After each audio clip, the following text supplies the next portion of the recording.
ಶುದ್ಧ ಬ್ರಹ್ಮಣೇ ನಮಃ. ಸಮಸ್ತ ಶುದ್ಧ ಬ್ರಹ್ಮ ಸ್ವರೂಪರಲ್ಲಿ ಅನಂತ ಅನಂತ ಪ್ರಣಾಮಗಳು. ಚಿನ್ಮಯ ಜ್ಞಾನಿ, ಅವಿರಳ ಜ್ಞಾನಿ ಸದ್ಗುರು ಚನ್ನಬಸವೇಶ್ವರರನ್ನ ಮಂದಿರದಲ್ಲಿ ಸ್ಮರಿಸುತ್ತಾ ಅವರ ಶಟಸ್ಥಲ ವಚನಗಳ ಸ್ಥಳಕಟ್ಟುಗಳ ಪೈಕಿ ಪ್ರಾಣಲಿಂಗಿಯ ಆಚಾರಲಿಂಗ ಸ್ಥಳ, ಅದಕ್ಕೆ ಸಂಬಂಧಪಟ್ಟಂತೆ 1ನೇ ವಚನದ ವಿಶ್ಲೇಷಣೆ ಮಾಡ್ತಾ ಇದ್ದೇವೆ. ಈ ವಚನದಲ್ಲಿ ಗುರು ಸಹಿತ ಅಷ್ಟಾವರಣ, ಗುರು ಸಹಿತ 64 ಶೀಲಗಳು ಅಂತ ಹೇಳ್ಯಾರ. ಆ 64 ಶೀಲಗಳ ಪೈಕಿ ನಿನ್ನೆ ತನಕ ಎಷ್ಟಾಯ್ತು?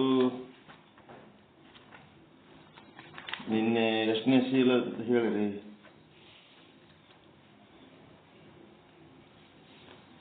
64 ಶೀಲಗಳ ಪೈಕಿ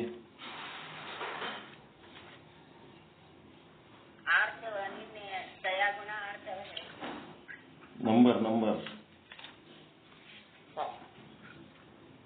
ಎಷ್ಟನೇ ನಂಬರ್? ಆರ್ಜವ. ನಿಷ್ಕಪಟವಾಗಿರಬೇಕು. Page number 41. ನಿಷ್ಕಪಟವಾಗಿರಬೇಕು, ಸರಳವಾಗಿರಬೇಕು ಸ್ವಭಾವ, ಅದಕ್ಕೆ ಅರ್ಜವ ಅಂತಾರ. ಈಗ 41ನೇ ಶೀಲ ಏನಂತಂದ್ರೆ ರಿಪೌ ನಿಜ ಸ್ವಿತೇವಾಪಿ ವೈಷಮ್ಯ ವಿವರ್ಜನಂ. 41, 42 2 ಶೀಲಗಳು ಹೇಳ್ರಿ. 41ನೇ ಶೀಲ ರಿಪೌ ನಿಜ ಸ್ವಿತೇವಾಪಿ ವೈಷಮ್ಯ ವಿವರ್ಜನಂ ಅಂದರೆ ಶತ್ರು ಹಾಗೂ ಪುತ್ರರಲ್ಲಿ ವಿಷಮತೆಯನ್ನು ತಾಳದಿರುವುದು. ಶತ್ರು ಹಾಗೂ ಪುತ್ರರಲ್ಲಿ ವಿಷಮತೆಯನ್ನು ತಾಳದಿರುವುದು. ಮನಸ್ಸಿನ ಈ ಸಮಭಾವ ಸ್ಥಿತಿಯು ಶೀಲವೆಂದು ಕರೆಸಿಕೊಳ್ಳುತ್ತದೆ. ಸಮಭಾವ ಸಾಮಾನ್ಯವಾಗಿ ತನ್ನವರು ಪರರೆಂಬ ಭೇದ ಭಾವನೆಯುಳ್ಳ ಜನರೇ ಹೆಚ್ಚಿನ ಸಂಖ್ಯೆಯಲ್ಲಿರುತ್ತಾರೆ. ಸಾಮಾನ್ಯವಾಗಿ ತನ್ನವರು ಪರರೆಂಬ ಭೇದ ಭಾವನೆಯುಳ್ಳ ಜನರೇ ಹೆಚ್ಚಿನ ಸಂಖ್ಯೆಯಲ್ಲಿರುತ್ತಾರೆ. ಈ ಭೇದ ಭಾವನೆಯೇ ಸಕಲ ಅನರ್ಥಕ್ಕೆ ಮೂಲ ಕಾರಣವಾಗುತ್ತದೆ. ಅಂತೆಯೇ ಅಯಂ ನಿಜ ಪರೋವೇತಿ ಗುಣನಾ ಲಘು ಚೇತಸಾಂ ಎಂಬ ಸುಭಾಷಿತಕಾರದ ಈ ಉಕ್ತಿಯು ಇಂತಹ ತನ್ನವರು ಪರರು ಎಂಬ ಭಾವನೆಯನ್ನ ಖಂಡಿಸುತ್ತದೆ. ಇಂತಹ ಸಮಭಾವದ ಸ್ಥಿತಿಯನ್ನು ಪಡೆದುಕೊಳ್ಳುವುದು ಮಾನಸಿಕ ಶೀಲವಾಗಿರುತ್ತದೆ.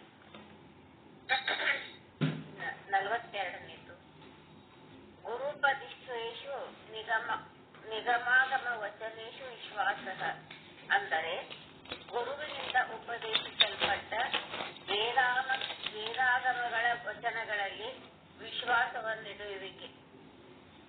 ವೇದ ಮತ್ತು ಆಗಮಗಳು ನಮ್ಮ ದೇಶದ ಅತ್ಯಂತ ಪ್ರಾಚೀನವಾದ ವಾಗ್ಮಯಗಳು. ಶಿವನ ಶ್ವಾಸೋಚ್ಛ್ವಾಸದಿಂದ ಆವಿರ್ಭವಿಸಿರುವುದು ವೇದರಾಶಿಯಾದರೆ ಆತನ ವೈಖರಿಯ ಉಪದೇಶದಿಂದ ಹೊರಹೊಮ್ಮಿದುದು ಶಿವಾಗಮ ಸಾಹಿತ್ಯವಾಗಿದೆ.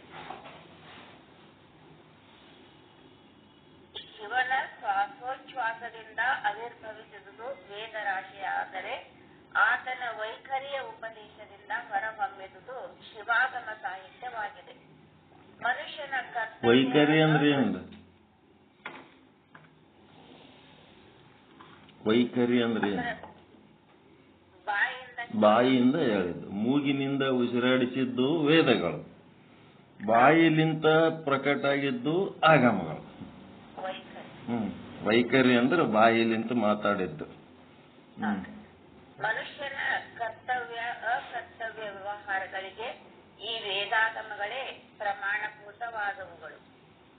ಅಂತೆಯೇ ಗೀತೆಯಲ್ಲಿ ಭಗವಂತನು ತಸ್ಮಾತ್ ಶಾಸ್ತ್ರಂ ಪ್ರಮಾಣಂ ತೇ ಕಾರ್ಯ ವ್ಯವಸ್ಥಿತವು ಎಂಬುದಾಗಿ ಉಪದೇಶಿಸಿದ್ದಾನೆ. ಹೀಗೆ ಮನುಷ್ಯನ ಶಾಸ್ತ್ರೀಯ ಹಾಗೂ ಲೌಕಿಕ ವ್ಯವಹಾರಗಳಲ್ಲಿ ವೇದಾಗಮಗಳೇ ಪ್ರಾಣಭೂತಗಳಾಗಿರೋಣದರಿಂದ ಅವುಗಳಲ್ಲಿ ಪ್ರತಿಯೊಬ್ಬರೂ ನಂಬುಗೆಯನ್ನು ಹೊಂದಿದವರಾಗಿರಬೇಕು. ಇಂತಹ ನಂಬುಗೆಯೇ ಮನಸ್ಸಿನ ಒಂದು ವಿಧವಾದ ಶೀಲವಾಗಿರುತ್ತದೆ. ನಂಬಿಕೆ. ಇವೆರಡು ಶೀಲಗಳು. ಇಲ್ಲಿ ಮೊದಲನೇದು ಅಂದ್ರೆ ಶತ್ರು ಹಾಗೂ ಪುತ್ರರಲ್ಲಿ ವಿಷಮತೆಯನ್ನ ತಾಳಿರೋದು. ಇದಕ್ಕೊಂದು ಉದಾಹರಣೆ ಅಂತಂದ್ರ ಧೃತರಾಷ್ಟ್ರ, ಮಹಾಭಾರತದಲ್ಲಿರುವ ಧೃತರಾಷ್ಟ್ರ. ಈ ಭಗವದ್ಗೀತೆ ಪ್ರಾರಂಭದಲ್ಲಿಯೇ ನನ್ನವರು ಹಾಗೂ ಪಾಂಡವರು ಅಂತ ಹೇಳಿದ್ರಿಂದ ತನ್ನ ಮಕ್ಕಳು ಹಾಗೂ ತನ್ನ ತಮ್ಮನ ಮಕ್ಕಳಲ್ಲಿ ವಿಷಮತೆಯನ್ನು ತಾಳಿದ್ದು ಕಂಡು ಬಂದದ್ದು. ಇಂತಹ ವಿಷಮತೆ ಇರಬಾರದು, ಸಮಾನತೆ ನಮ್ಮಲ್ಲಿ ಸಮಭಾವ ಒಂದು ದೃಷ್ಟಿ ಇರಬೇಕು ಅಂತ ಹೇಳಿ ಈ ಮಾನಸಿಕ ಶೀಲವನ್ನ ಸಮಾನತೆ ಇನ್ನ 42ನೇದೊಳಗ ಈ ಶಾಸ್ತ್ರ ವೇದ ಆಗಮಗಳಲ್ಲಿ ವಿಶ್ವಾಸವನ್ನು ಇಡಬೇಕು. ಈ ಶಾಸ್ತ್ರೀಯ ಹಾಗೂ ಲೌಕಿಕ ವ್ಯವಹಾರಗಳು ವೇದಾಂಗಗಳೇ ಪ್ರಾಣಭೂತಗಳಾಗಿರೋದ್ರಿಂದ ಅವುಗಳಲ್ಲಿ ಪ್ರತಿಯೊಬ್ಬರು ನಂಬಿಕೆಯನ್ನು ಹೊಂದಿದವರಾಗಿರ್ಬೇಕು ಅಂತ ಹೇಳಿ ಈ ನಂಬಿಕೆಯನ್ನ ಈ ಒಂದು 42ನೇ ಒಂದು ಶೀಲವನ್ನ ನಂಬಿಕೆ ಅಂತ ಹೇಳ. ಸದ್ಗುರು ಹಾಗೂ ಶಾಸ್ತ್ರಗಳು ಲೋಕಹಿತಾರ್ಥಕ್ಕಾಗಿಯೇ ಇಂಥವುಗಳಾಗಿವೆ. ಲೋಕಹಿತಕ್ಕಾಗಿಯೇ ಇಂತಹ ಸದ್ಗುರು ಮತ್ತು ಶಾಸ್ತ್ರಗಳು. ನಾವು ಯಾವುದೇ ಶಾಸ್ತ್ರವಾಗಲಿ ಅಥವಾ ಯಾರೇ ಸದ್ಗುರುವಾಗಲಿ ಲೋಕವನ್ನು ವಂಚಿಸುವ ಲೋಕಗ ಅದಾವುಗಳನ್ನು ಉಪದೇಶಿಸುವುದಿಲ್ಲ.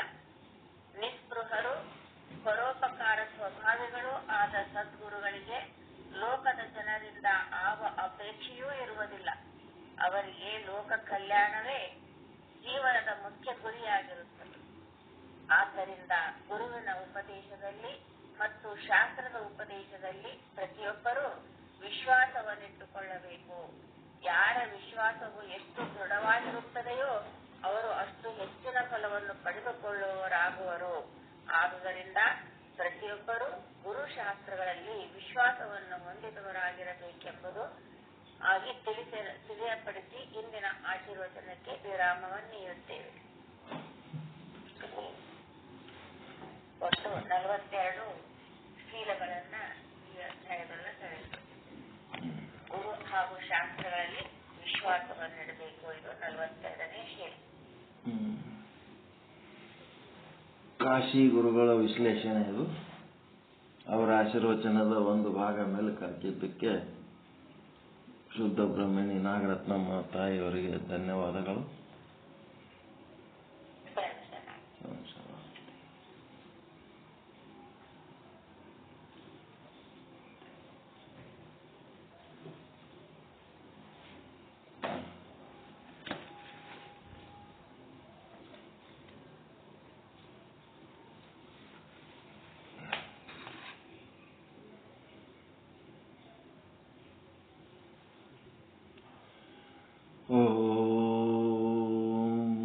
सद्गुरु श्री पंडित पीतांबर जिये नमः।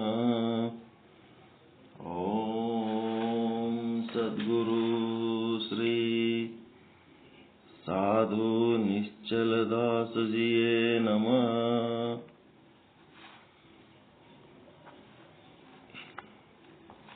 श्री विचार सागर ಸಾಧು ನಿಶ್ಚಲ ದಾಸಜಿಯವರ ಕೃತಿ ಮಧ್ಯಮ ಅಧಿಕಾರಿ ಅದೃಷ್ಟಿ ಮಹಾರಾಜರ ಜೊತೆಗೆ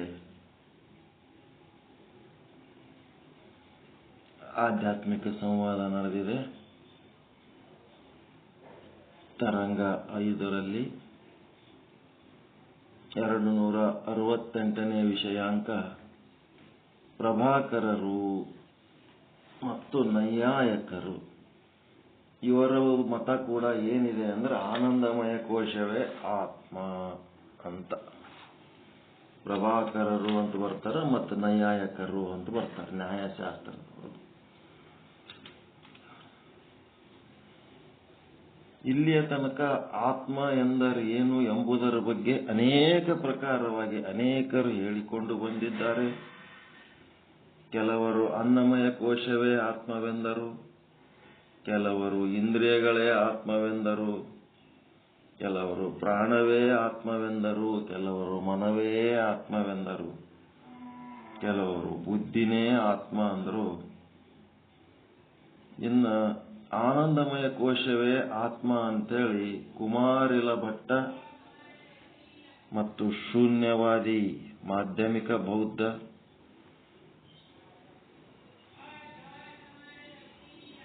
ಇವರ ವಿಚಾರಗಳನ್ನು ತಿಳ್ಕೊಂಡಿವಿ. ಈಗ ಪ್ರಭಾಕರ ಮತ್ತು ನೈಯಾಯಿಕರು ಏನ್ ಹೇಳ್ತಾರ, ಆನಂದಮಯ ಕೋಶವೇ ಆತ್ಮ ಅಂತದ್ ಹೆಂಗ್ ಹೇಳ್ತಾರ ಅಂತಂದ್ರೆ, ಪೂರ್ವಮೀಮಾಂಸಕ್ ಏಕದೇಶಿ ಪ್ರಭಾಕರರು ಅಂತಂದ್ರೆ ಏಕದೇಶಿ ಅಂದ್ರೆ ಪೂರ್ವ ಮೀಮಾಂಸಕರು, ಜೈಮಿನಿ ಋಷಿಯವರ ಋಷಿ ಶಿಷ್ಯರಿವರೆಲ್ಲ ಪೂರ್ವ ಮೀಮಾಂಸಕರಂದ್ರು ಇವರೇ. ಏಕದೇಶಿ ಅಂದ್ರು ಇವರೇ, ಜೈಮಿನಿ ಶಿಷ್ಯರಂದ್ರು ಇವರೇ.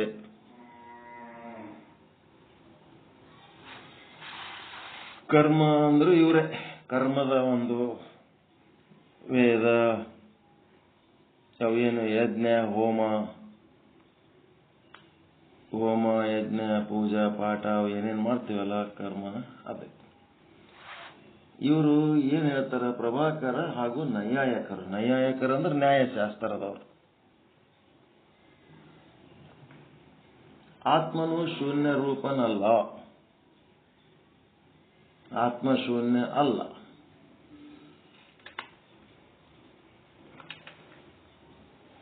ಶೂನ್ಯ ಅನ್ನೋದು ಯಾವ ರೀತಿ ಹೇಳ್ದ ಮಾಧ್ಯಮಿಕ ಬೌದ್ಧ ಅಂದ್ರ,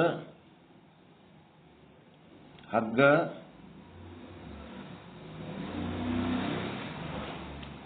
ಮಂದಗತ್ತಲೆಯಲ್ಲಿ ಹಾವಾಗಿ ತೋರುತ್ತದೆ, ಆದರೆ ಹಾವು ತೋರುವುದಕ್ಕಿಂತ ಮೊದಲು ಅಸತ್ತಾಗಿತ್ತು, ಹಾವು ತೋರುವಾಗಲೂ ಅಸತ್ತಾಗಿಯೇ ಇದೆ. ಯಾರಿಗೆ ಅಸತ್ತದದು? ಜ್ಞಾನಿಗೆ ಅಸತ್ತದ, ಅಜ್ಞಾನಿಗೆ ಅದು ಸತ್ತದ. ಆದರೂ ಇವನೇನ್ ಹೇಳ್ತಾನ, ಜ್ಞಾನಿಯ ಮಾತು ಅಜ್ಞಾನಿಯ ಭಾಷೆಯಲ್ಲಿ ಹೇಳಕತ್ತಾನ. ತೋರುವಾಗಲೂ ಅಸತ್ತಾಗಿದೆ, ಮತ್ತ ಅದು ಬೆಳಕು ಮಾಡಿ ನೋಡಿದ ಮೇಲೂ ಅದು ಅಸತ್ತಾಗೇ ಇರ್ತದೆ. ಹಿಂಗಾಗಿ ಮೂರು ಕಾಲದಲ್ಲಿ ಅದು ಅಸತ್ತಾಗಿರುವುದರಿಂದ ಅಲ್ಲಿ ಇರೋದೇನು, ಹಗ್ಗ ಇಲ್ಲ, ಏನು ಇಲ್ಲ,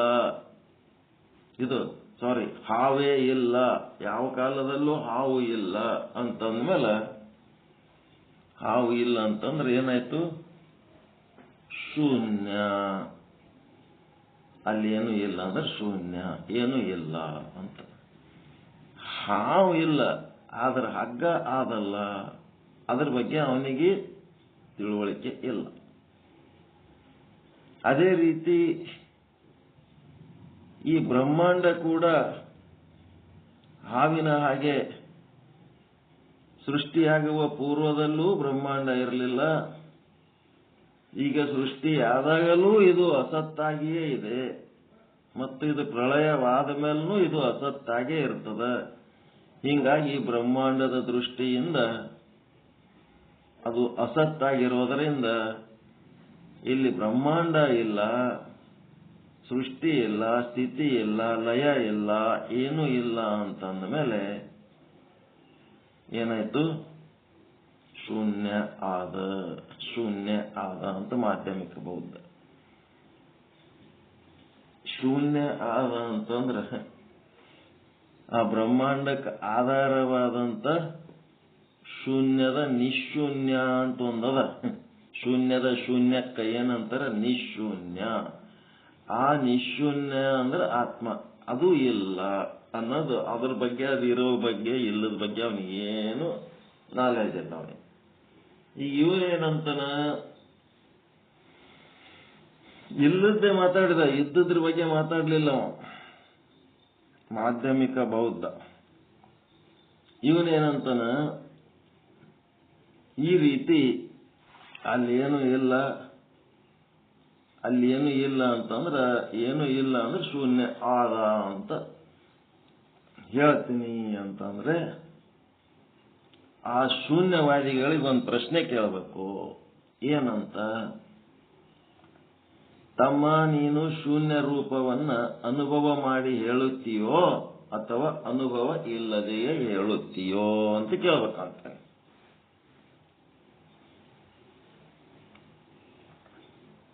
ಈ ರೀತಿ ಕೇಳಿದಾಗ ನೋಡಿ ಹೇಳುತ್ತೀಯೋ ನೋಡದೆ ಹೇಳುತ್ತೀಯೋ, ತಿಳಿದು ಹೇಳತ್ತೋ ತಿಳಿಲಾರದೆ ಹೇಳ್ತೀವೋ ಅಂತ ಅವನಿಗೊಂದು ಪ್ರಶ್ನೆ ಹಾಕಿದಾಗ, ಒಂದು ವೇಳೆ ಶೂನ್ಯ ರೂಪವನ್ನು ಅನುಭವ ಮಾಡಿದ್ದೇನೆ ಅಂದ್ರೆ, ಒಂದು ವೇಳೆ ಶೂನ್ಯ ರೂಪವನ್ನು ನಾನು ನೋಡಿದ್ದೇನೆ, ನನಗೆ ದರ್ಶನ ಆಗ್ಯದ, ಶೂನ್ಯದ ದರ್ಶನ ಆಗ್ಯದ ಅಂತ ಅಂದ್ರೆ ಏನಾಯ್ತು? ಅನುಭವ ಬೇರೆ, ಅನುಭವಿಸಿದ ವಸ್ತು ಬೇರೆ. ಅನುಭವ ಬೇರೆ, ಅನುಭವಿಸಿದ ವಸ್ತು ಬೇರೆ. ನೋಡಿದ ವಸ್ತು ದೃಷ್ಟ, ಕಂಡದ್ದು ದೃಶ್ಯ, ಅವೆರಡು ಬೇರೆ ಬೇರೆ ಅದಾವ. ಅದಕ್ಕೆ ಒಂದು ವೇಳೆ ಶೂನ್ಯ ರೂಪವನ್ನು ಅನುಭವ ಮಾಡಿದ್ದೇನೆ ಎಂದರೆ, ಯಾವುದು ಶೂನ್ಯವನ್ನು ಅನುಭವ ಮಾಡಿರುತ್ತದೆಯೋ ಅಂತ ಆತ್ಮವು ಶೂನ್ಯಕ್ಕಿಂತ ವಿಲಕ್ಷಣವಾಗಿದೆ. ದೃಷ್ಟ ಮತ್ತು ದೃಶ್ಯ ಎಲ್ಲ ಇವು ವಿಲಕ್ಷಣ, ಒಂದಕ್ಕೊಂದವು ಸಂಬಂಧ ಇಲ್ಲ. ಅದೇ ಬೇರೆ ಇದೇ ಬೇರೆ. ಶೂನ್ಯವನ್ನ ತಿಳಿದಿದ್ದೇನೆ ಎಂದರೆ ತಿಳಿಸಿಕೊಳ್ಳುವುದೊಂದು ಬೇರೆ, ತಿಳಿಯುವುದು ಇನ್ನೊಂದು ಬೇರೆ. ಅರಿಯುವುದು ಆತ್ಮ, ಅರಿಸಿಕೊಳ್ಳುವುದು ಅನಾತ್ಮ. ಈಗ ಶೂನ್ಯ ಏನಾಯ್ತು? ತನ್ನಿಂದ ತಿಳಿದದ ಅಂತಂದ್ರೆ ಶೂನ್ಯ ಏನಾಯ್ತು? ಅನಾತ್ಮ ಆಯ್ತು. ಶೂನ್ಯವನ್ನು ಅರಿತದ್ದು ಏನಾಯ್ತು? ಆತ್ಮ ಆಯ್ತು. ಅಂದ್ರೆ ಶೂನ್ಯವನ್ನು ಅರಿಯತಕ್ಕಂತ ಆತ್ಮನು ಶೂನ್ಯದಿಂದ ಭಿನ್ನವಾಗಿದ್ದಾನೆ ಅಂತ ಆಯಿತು. ನೋಡ್ರಿ, ಈ ಸ್ಟೇಜಿಗೆ ಬರ್ಬೇಕಾದ್ರೆ ಎಷ್ಟು ಕಷ್ಟಪಟ್ಟಾರ ಅವರೆಲ್ಲ. ನೀವು ಸುಮ್ಮ ಮುಂಜಾನೆ ಎದ್ದು ಆರಾಮ್ ಕೇಳ್ತೀರಿ. ಅವ್ರ ಇಡೀ ಜೀವನನೇ ಕಳ್ಕೊಂಡಾರ ಇದನ್ನ ಕಂಡಿಡಿಯೋದು. ಶೂನ್ಯ ಅನ್ನೋದು ಅನುಭವಿಸಿದ್ದು ಶೂನ್ಯ, ಅನುಭವ ಶೂನ್ಯ. ಯಾವುದು ಎಂದಂದ್ರ ಅವೆರಡು ಭಿನ್ನವೇ ಅದಾವ. ಶೂನ್ಯವನ್ನು ಅರಿತದ್ದು ಆತ್ಮ, ಶೂನ್ಯ ತಾನು ಅರಿಸಿಕೊಂಡದ್ದು ಅನಾತ್ಮ. ಹಿಂಗ ಬೇರೆ ಬೇರೆ ಆಯಿತು. ಹಿಂಗಾಗಿ ಶೂನ್ಯವನ್ನು ಅರಿಯುವ ಆತ್ಮನಿಂದ ಅರಿಸಿಕೊಳ್ಳುವ ಶೂನ್ಯ ಭಿನ್ನವಾಗಿದೆ ಅಂತ ಆಯ್ತು. ತಿಳಿದ್ರ? ಶೂನ್ಯ ನನಬರೇನಂತ ಯಾರೇ ಶೂನ್ಯವಾದಿಗಳು ಇದ್ರು ಅಂತಂದ್ರೆ ಹಿಂಗ ಕೇಳ್ಬೇಕು. ಅವ್ರಿಗೆ ಕೇಳಿ ಹಿಂಗ ಕನ್ಫರ್ಮ್ ಮಾಡ್ಬೇಕು. ಶೂನ್ಯವನ್ನ ಅರಿಯುವ ಆತ್ಮ. ಮೊನ್ನೆ ಒಂದ್ ಕಡೆ ಹೇಳಿದ್ರು ಏನಂತ, ನಿರಂತರ ಪರಿವರ್ತನೆ ಏನಾಗ್ತದ ಅದೇ ಸತ್ಯ ಅಂತ ಹೇಳ್ಬಿಟ್ರು. ನಿರಂತರ ಪರಿವರ್ತನೆ ಆಗುವಂಥದ್ದು ಅರಿತ್ ಹೇಳ್ತೋ ಅರಿಲಾರ್ದೆ ಹೇಳ್ತೋ ಹಿಂಗ್ ಬರ್ಬೇಕು. ಯಾವುದೇ ವಿಷಯ ಹೇಳಲಿ ಅವ್ರು, ನೀ ತಿಳಿದು ಹೇಳ್ತೋ ತಿಳಿಲಾರ್ದೆ ಹೇಳ್ತೋ ಅನ್ಬೇಕು. ಆ ನಿರಂತರ ಪರಿವರ್ತನೆ ಎನ್ನುವ ಒಂದು ವಿಷಯ ತಿಳಿದು ಹೇಳ್ತೀನಿ ಅಂತಂದ್ರ ಅದನ್ನ ತಿಳ್ಕೊಳ್ಳೋರು ಯಾರು? ನಿರಂತರ ಪರಿವರ್ತನೆ ಯಾವುದು? ಅದನ್ನ ತಿಳ್ಕೊಳ್ಳೋರು ಯಾರು? ಹಿಂಗ್ ಕೇಳಕ್ ಬರ್ತದಿಲ್ಲ. ಯಾವಾಗ ಅದು ನಿರಂತರ ಪರಿವರ್ತನೆ ಅನ್ನೋದು ನಿಮ್ಮಿಂದ ತಿಳಿಸ್ಕೊಳಕತ್ತದ ಅಂತಂದ್ರೆ ಅದು ಅನಾತ್ಮ ಆಯ್ತು. ಅದನ್ನ ನಿರಂತರ ಪರಿವರ್ತನೆ ಅಂತ ನೀವು ಅರಿಲಕತ್ತೀರಿ ಅಂದ್ರ ಅದು ಆತ್ಮ ಆಯ್ತು. ಹೀಗಾಗಿ ನಿರಂತರ ಪರಿವರ್ತನೆಯನ್ನು ಅರಿಯುವ ಆತ್ಮ ಬೇರೆ, ನಿರಂತರ ಪರಿವರ್ತನೆ ಆಗುವ ಜಗತ್ತು ಬೇರೆ. ಈ ರೀತಿ ಮಾತಾಡೋದು ಕಲಿಬೇಕು. ಏನೂ ಇಲ್ಲ ಅಂತ ಹೇಳಕ್ಕೆ ಅವನಿಗೆ ನಂಗೆ ಜಗಳಾಡೋದಿರ್ತದ. ನಮಗೆ ಮಾತು ಬರಲ್ಲಲ್ಲ. ಅವರಿಗೆ ಅವ್ರ ಸಂಗಟ ಚಕ್ಕಿ ಬೀಳ್ಬೇಕಾದ್ರೆ ಮೊದಲು ನಮಗೆ ಮಾತುಗಳು ಬರಬೇಕು, ಮಾತಾಡಕ ಬರ್ಬೇಕು, ಶಾಸ್ತ್ರೀಯ ಜ್ಞಾನ ಇರಬೇಕು. ಸುಮ್ ಗಪ್ ಕೂತ್ರ ಆಗಂಗಿಲ್ಲ. ವಟ ವಟ ವಟ ಹಿಂಗೆ ಏನಾರ ಓದ್ತಿರ್ಬೇಕು, ಬರೀತಿರ್ಬೇಕು, ತಿಳ್ಕೊತಿರ್ಬೇಕು, ಅವಾಗ ಬರ್ತದ. ಸುಮ್ಮನೆ ಯಾವಾಗನು ಓಂ ನಮಃ ಶಿವಾಯ ಜಪ ಮಾಡ್ಕೊತ್ ಕೂತವನಿಗೆ ಯಾವಾರ ಬಂದು ದಬಾಯಿಸಿ ಬೈದ್ನಂದ್ರೆ ಒಳ್ಳೆ ಅವನಿಗೆ ಜಗಳ ತೆಗಿಲಕ್ನು ಬರಂಗಿಲ್ಲ. ನಿಮಗೆ ಹಂಗಾಗಿಬಿಟ್ಟಿರ್ತೀರಿ. ಬಾಯಿ ಚಾಲು ಇರ್ಬೇಕು, ವಾಗೇಂದ್ರೆ ಆಕ್ಟಿವ್ ಆಗಿರ್ಬೇಕು. ಅದಕ್ಕೆ ಏನಾಯ್ತು, ಆ ಶೂನ್ಯ ಅನುಭವ ಮಾಡಿದಪ್ಪ ನಿನಗ ಅಂತಂದ್ರ ಅನುಭವಿಸಿದ ವಸ್ತು ಬೇರೆ, ಅನುಭವ ಬೇರೆ ಅಂತ ಹಿಂಗಾಯ್ತು ಅಂತಂದ. ಒಂದು ವೇಳೆ ಶೂನ್ಯನ ಅನುಭವ ಮಾಡಿಲ್ರಿ, ನಾ ನೋಡಿಲ್ರಿ ಅಂತಂದ್ರ ನೀ ಹೇಳ್ತಾ ಇರೋ ಶೂನ್ಯ ಇಲ್ಲ, ಶೂನ್ಯನೇ ಇಲ್ಲ, ನೀ ಹೇಳೋದು ಕರೆಕ್ಟ್ ಇಲ್ಲ ಅಂತೇಳಿ ಶೂನ್ಯ ಇಲ್ಲ ಅಂತ ತಿಳ್ಕೊಂಡ್ಬಿಡ್ಬೇಕು ಅಷ್ಟೆ. ಅದಕ್ಕ ಉತ್ತಮ ಅಧಿಕಾರಿಗೆ ಇದು ಹೇಳಿದ್ರೆ ತಿಳಿತದೆ. ಈಗ ಮಧ್ಯಮ ಅಧಿಕಾರಿಗೆ ಹೇಳ್ಬೇಕು, ಕನಿಷ್ಠ ಅಧಿಕಾರಿಗೆ ಹೇಳ್ಬೇಕಾದ್ರೆ ಅವನಿಗೆ ಒಂದು ದೃಷ್ಟಾಂತ ಬೇಕಾಗ್ತದೆ. ಅದು ಏನು ದೃಷ್ಟಾಂತ ಅಂದ್ರೆ, ಬಂಜೆಯ ಮಗನೇ ಆತ್ಮ ಅಂತ ಹೇಳಿದ ಹಾಗಾಗುತ್ತದೆ. ಬಂಜೆಯ ಮಗ ಅದನ ನಂಗಾಗ್ತದೆ, ಶೂನ್ಯ ಆದ ಅಂತಂದ್ರ. ಮತ್ತೆ ಬಂಜೆಯ ಮಗನಿಗೆ ನೋಡಿದೇನಪ್ಪ ಅಂದ್ರ ಇಲ್ಲ, ಇಲ್ಲ ಅಂತಂದ್ರೆ ಬಂಜೆಯ ಮಗ ಇಲ್ಲ, ಹೋಗಪ್ಪ ಶಾಣೆ ಇದೆ. ಒಂದ್ ವೇಳೆ ಬಂಜೆಯ ಮಗನ ನೋಡಿದೇನು ಅಂತಂದ್ರೆ, ಅವ ನೋಡಿನಿ ಅಂತಂದ್ರೆ ನೀ ನೋಡಿದ ಒಬ್ಬ ಬೇರೆ ದೃಷ್ಟ, ಅವ ಕಂಡವ ಬಂಜೆಯ ಮಗ ಬೇರೆ. ಹಿಂಗಾಗಿ ಬಂಜೆಯ ಮಗ ಬೇರೆ, ದೃಷ್ಟ ಬೇರೆ. ಹಿಂಗಾಗಿ ಇಲ್ಲೇನಾಯ್ತು, ಆ ಒಂದು ನೀ ಬಂಜೆಯ ಮಗನೇ ಆತ್ಮ ಅಂತ ಹೇಳ್ತಿದಲ್ಲ, ಆ ಬಂಜೆಯ ಮಗ ಅರಿಸಿಕೊಳ್ಳುವ ವಸ್ತು ಆದ, ಬಂಜೆಯ ಮಗನನ್ನು ಅರಿಯುವ ಆತ್ಮ ಬೇರೆ ಆಯ್ತು. ಆ ಆತ್ಮನೇ ಬೇರೆ, ನೀ ಹೇಳ ಆತ್ಮನೇ ಬೇರೆ. ಹಿಂಗೆ ಹೋಗ್ಬೇಕು, ವಾದ ವಿಚಾರ ಹೋಗ್ಬೇಕು. ಹಿಂಗೆ ಈ ರೀತಿಯಿಂದ ಶೂನ್ಯಕ್ಕಿಂತಲೂ ವಿಲಕ್ಷಣವಾಗಿ ಆತ್ಮನು ಇರುತ್ತಾನೆ. ಏನ್ ಸ್ಟೆಪ್ ಬೈ ಸ್ಟೆಪ್ ಬಂದಾರ ನೋಡ್ರಿ ಅವ್ರು. ಆತ್ಮನಲ್ಲಿ ಮನಸ್ಸು ಸಂಯೋಗವಾಗುವುದರಿಂದ, ಇವೊಂದೊಂದು ಬೇರೆ ಟೈಪ್. ಅವ ಪ್ರಕಾಶ, ಅಪ್ರಕಾಶ, ಜಡ, ಚೇತನ ಅಂತೇನ್ ಹೇಳಿದ್ದ, ಅದ್ರಂಗೆ ಇವನೊಂದು ಫಾರ್ಮುಲಾ ಕೊಡ್ತಾನೆ. ಆತ್ಮನಲ್ಲಿ ಮನಸ್ಸು ಸಂಯೋಗವಾಗುವುದರಿಂದ ಜ್ಞಾನವಾಗುತ್ತದೆ. ಮತ್ತ ಆ ಜ್ಞಾನ ಗುಣದಿಂದ ಆತ್ಮನು ಚೇತನನೆಂದು ಹೇಳಿಸಿಕೊಳ್ಳುತ್ತಾನೆ. ಮತ್ತು ಸ್ವರೂಪದಿಂದ ಆತ್ಮನು ಜಡವಾಗಿರುತ್ತಾನೆ. ನೋಡ್ರಿ, ಆತ್ಮ ಜಡ ಇರ್ತಾನಂತ, ಆತ್ಮದೊಳಗ ಮನಸ್ಸು ಸೇರಿದ್ರವ ಚೇತನ ಆಗ್ತಾನ. ಮತ್ತ ಮನಸ್ಸು ಆತ್ಮದಾಗ ಸೇರ್ಲಿಲ್ಲ ಅಂತಂದ್ರೆ ಅವ ಜಡ ಆಗಿರ್ತಾನ. ಅವ ಆತ್ಮದ ಸ್ವರೂಪನೇ ಜಡ ಅಂತ ಇವ ಹೇಳದ. ಮನಸ್ಸು ಲಯವಾದಾಗ ಆತ್ಮನು ಸ್ವರೂಪತ ಜಡವಾಗಿರುತ್ತಾನೆ. ಸ್ವಪರ ಪ್ರಜ್ಞಾ ಶೂನ್ಯತ್ವಂ ಜಡತ್ವಂ. ತನ್ನ ಬಗ್ಗೆನೂ ಗೊತ್ತಿಲ್ಲ, ಇನ್ನೊಬ್ಬರ ಬಗ್ಗೆನೂ ಗೊತ್ತಿಲ್ಲ ಅಂತ ಜಡ ಆತ್ಮ ಅವನಂತ ಹೇಳ್ಬಿಟ್ಟ. ಇದು ನೈಯಾಯಿಕರ ವಾದ ಅಷ್ಟೇ, ಇದೇ ಅಂತಿಮವಲ್ಲ. ಇದೀಗ ಒಂದು ನಿಂತಿತು, ಅದರೊಳಗೆ ಮನಸ್ಸು ಸೇರಿದರೆ ಆತ್ಮ ಚೇತನ ಆಗ್ತಾನ. ಆತ್ಮ ಲಯ ಆಯ್ತು ಅಂತಂದ್ರ ಆತ್ಮ ಏನಾಗ್ತದ, ಜಡ ಆಗಿಬಿಡುತ್ತದ.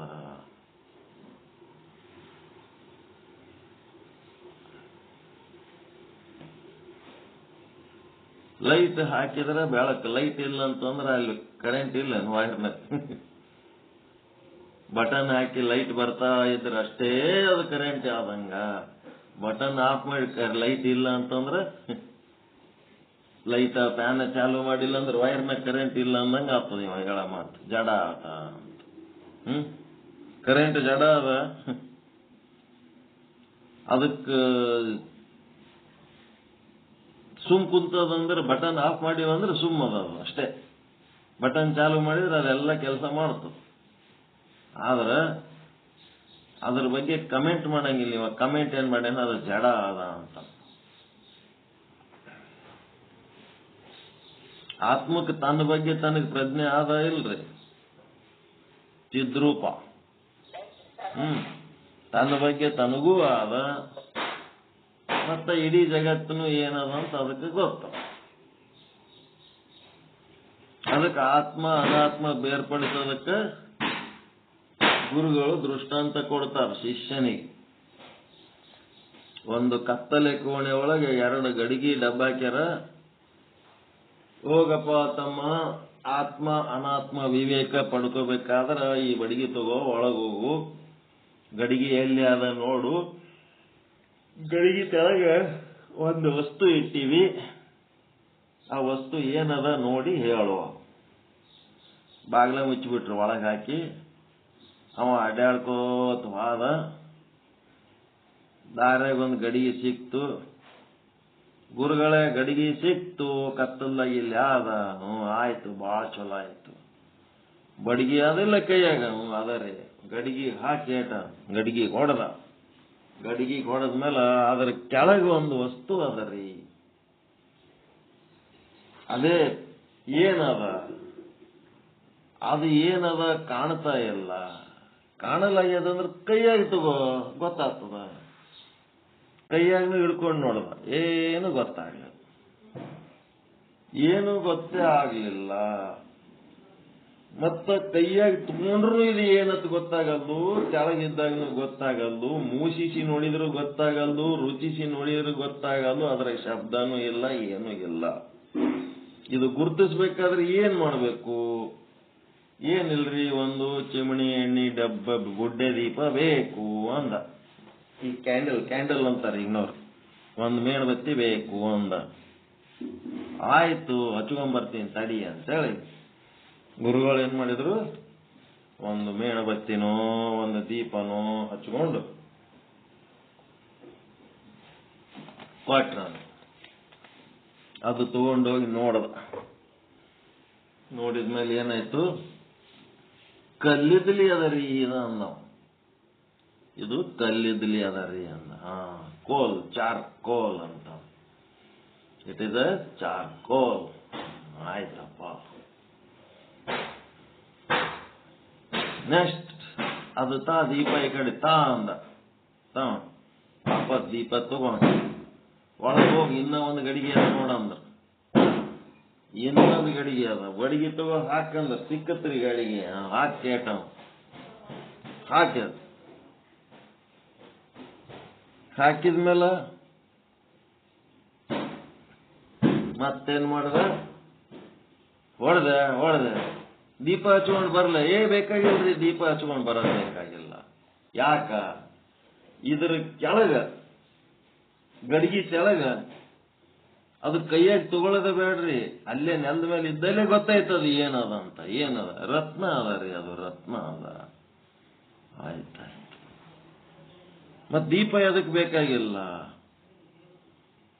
ಆ ರತ್ನಕ್ಕ ಅದರದೇ ಬೆಳಕದ ರೀ. ಮತ್ತದ ಏನ್ ಮಾಡ್ತದ? ಆ ರತ್ನವನ್ನ ಯಾವ ಬೆಳಕಿನಾಗ ನೋಡ್ಲಕತ್ತಿದಿ? ಬುಡ್ಡೆ ಇಲ್ಲ, ದೀಪ ಮೇಣಬತ್ತಿ ಇಲ್ಲ ಅಂದ್ರೆ ರತ್ನವನ್ನ ಯಾವ ಬೆಳಕಿನಾಗ ನೋಡ್ಲಕತ್ತಿದಿ ನೀನು? ರತ್ನದ ಬೆಳಕಿನಾಗೆ ರತ್ನವನ್ನ ನೋಡ್ಲಕತ್ತೀನಿ. ರತ್ನದ ಬೆಳಕಿನಲ್ಲೇ ರತ್ನವನ್ನು ನೋಡುತ್ತಿದ್ದೇನೆ.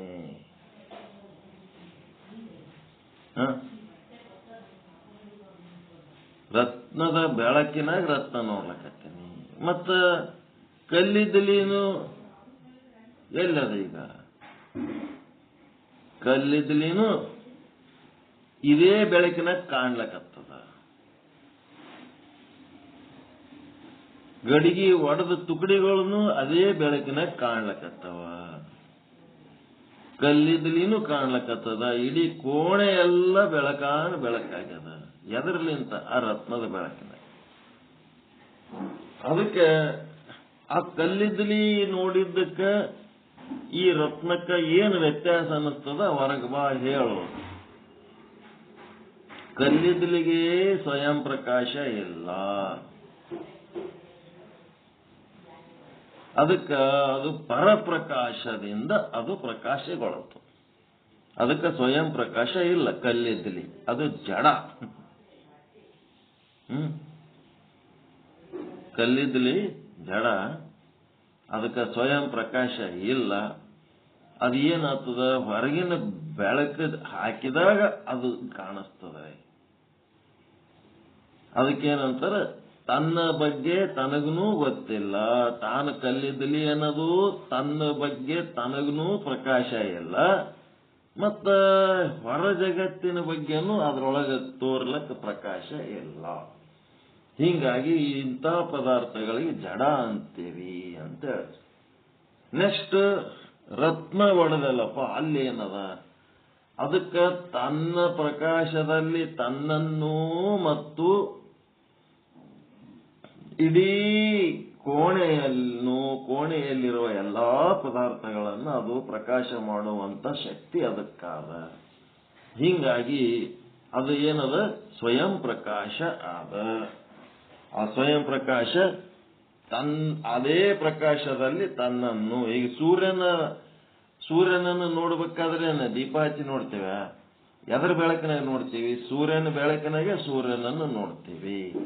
ಮತ್ತೆ ಇಡೀ ಜಗತ್ತು ಎದರ ಬೆಳಕಿನಾಗ ನೋಡ್ತೀವಿ, ಸೂರ್ಯನ ಬೆಳಕಿನಾಗೆ ನೋಡ್ತೀವಿ. ಹಿಂಗ ಯಾವುದು ತನ್ನ ಪ್ರಕಾಶದಲ್ಲಿ ತನ್ನನ್ನು ಮತ್ತು ಸರ್ವವನ್ನು ಯಾವುದು ನಮಗ ಬೆಳಕು ಮಾಡ್ತದೋ ಅದು ಚೇತನ ಇರ್ತದೆ. ಅದಕ್ಕಿಲ್ಲಿ ಸ್ವಪರ ಪ್ರಜ್ಞಾ ಶೂನ್ಯತ್ವಂ ಜಡತ್ವಂ. ಆತ್ಮ ಹೆಂಗದ ಅಂತಂದ್ರೆ ಅದು ಜಡ ಅದ, ಅದ್ರೊಳಗೆ ಮನಸ್ಸು ಸೇರಿದಾಗ ಮಾತ್ರ ಚೇತನ ಆಗ್ತದ. ಮನಸ್ಸು ಇಲ್ಲ ಅಂತಂದ್ರ ಅದು ಮಾತ್ರ ಜಡ ಆಗಿಬಿಡ್ತದ ಅಂತ ಹಿಂಗ ಅವನು ಹೇಳಿದ್ದು. ನೈಯಾಯಕ ಮತ್ತ ಪ್ರಭಾಕರ ಇವ್ರ ವಾದ ಹಿಂಗಿದು ಒಪ್ಕೊಂಡರವ್ರು. ಇವೆಲ್ಲ ಖರೆ ಅಲ್ಲ, ಅರ್ಧಮರ್ಧ ಸತ್ಯ, ಮತ್ತ ಅದ್ರ ಜೊತೆಗೆ ಕೆಲವೊಂದು ತಪ್ಪು ಮಾತುಗಳು ಹೇಳ್ಯಾರ. ಅದಕ್ಕೆ ಈಗ ಬಂತು ನಿಮ್ಮ ಆಟ. ಯಾವುದು? ವೇದಾಂತಿಗಳ ಪ್ರಕಾರ, ವೇದಾಂತ ಸಿದ್ಧಾಂತಿಗಳು ನಿಮ್ಮ ಪ್ರಕಾರ ಇದೇನದ ಅಂದ್ರೆ ಆತ್ಮನು ಚಿದ್ರೂಪ, ಸ್ವಯಂ ಪ್ರಕಾಶ ಇರುತ್ತದೆ. ಸ್ವಯಂ ಸ್ವರೂಪದಿಂದ ಆತ್ಮನು ಜಡ ಅಲ್ಲ. ಇವ ಹೇಳಿದ ಅದೇ ತಪ್ಪು, ಪ್ರಭಾಕರ ಹೇಳಿದ್ದು ತಪ್ಪು, ಆತ್ಮ ಜಡ ಅಂತ. ಹಂಗಿಲ್ಲ, ಆತ್ಮ ಜಡ ಅಲ್ಲ.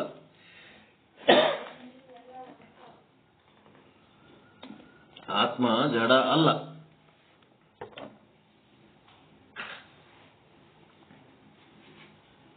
ಸ್ವರೂಪದಿಂದ ಆತ್ಮನು ಜಡ ಅಲ್ಲ. ಸ್ವರೂಪದಿಂದ ಆತ್ಮನು ಚೇತನ ಸ್ವರೂಪ. ಅವ ಸ್ವಯಂ ಪ್ರಕಾಶ, ತನ್ನ ಪ್ರಕಾಶದಲ್ಲಿ ತನ್ನನ್ನು ಮತ್ತು ಸರ್ವವನ್ನ ತೋರಿಸುವಂತವರು ಆತ್ಮ ಅಂತಾರೆ. ಅದರಂತೆ ಸುಖ ದುಃಖ ಇಚ್ಛಾ ಮತ್ತೆ ದ್ವೇಷ ಪ್ರಯತ್ನ ಧರ್ಮ ಅಧರ್ಮ ಮೊದಲಾದ ಗುಣಗಳದವು. ಈ ಗುಣಗಳು ಆತ್ಮನಲ್ಲಿ ಇರುತ್ತವೆ. ವೇದಾಂತಿಗಳ ಪ್ರಕಾರ ಅಂತಃಕರಣದಲ್ಲಿ ಇರುತ್ತವೆ. ಅಂತಃಕರಣದ ಧರ್ಮ ಇವೆಲ್ಲ ಎದರಾಗದವ? ಅಂತಃಕರಣದಾಗದವ. ಇವರ ಮತದಲ್ಲಿ ಕೂಡ ಆನಂದಮಯ ಕೋಶವೇ ಆತ್ಮವಾಗಿರುತ್ತದೆ ಮತ್ತು ವಿಜ್ಞಾನಮಯ ಕೋಶದಲ್ಲಿ ಯಾವ ಬುದ್ಧಿ ಇರುವುದೋ ಅದಕ್ಕೆ ಆತ್ಮನ ಜ್ಞಾನಗುಣ ಎಂದು ಹೇಳಿದ್ದಾರೆ. ಆನಂದಮಯ ಕೋಶದಲ್ಲಿ ಚೇತನವು ಗೂಢವಿರುತ್ತದೆ, ತಿಳಿಯದ ಹಾಗೆ ವಿವೇಕಹೀನರಿಗೆ ಪ್ರತೀತವಾಗುವುದಿಲ್ಲ.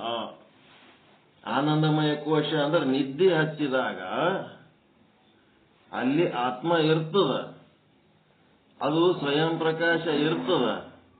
ಆದ್ರೆ ಅದು ಸ್ವಯಂ ಪ್ರಕಾಶ ಇದ್ರೂ ಸಹಿತ ಅದು ಹೆಂಗಿರ್ತದ? ಗೂಢವಾಗಿ ಅವ್ಯಕ್ತವಾಗಿ ಇರ್ತದೆ.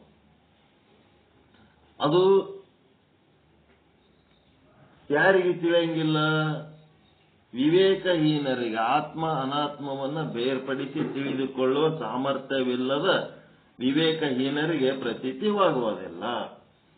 ಮತ್ತು ಪ್ರಭಾಕರರು ಅದರಂತೆ.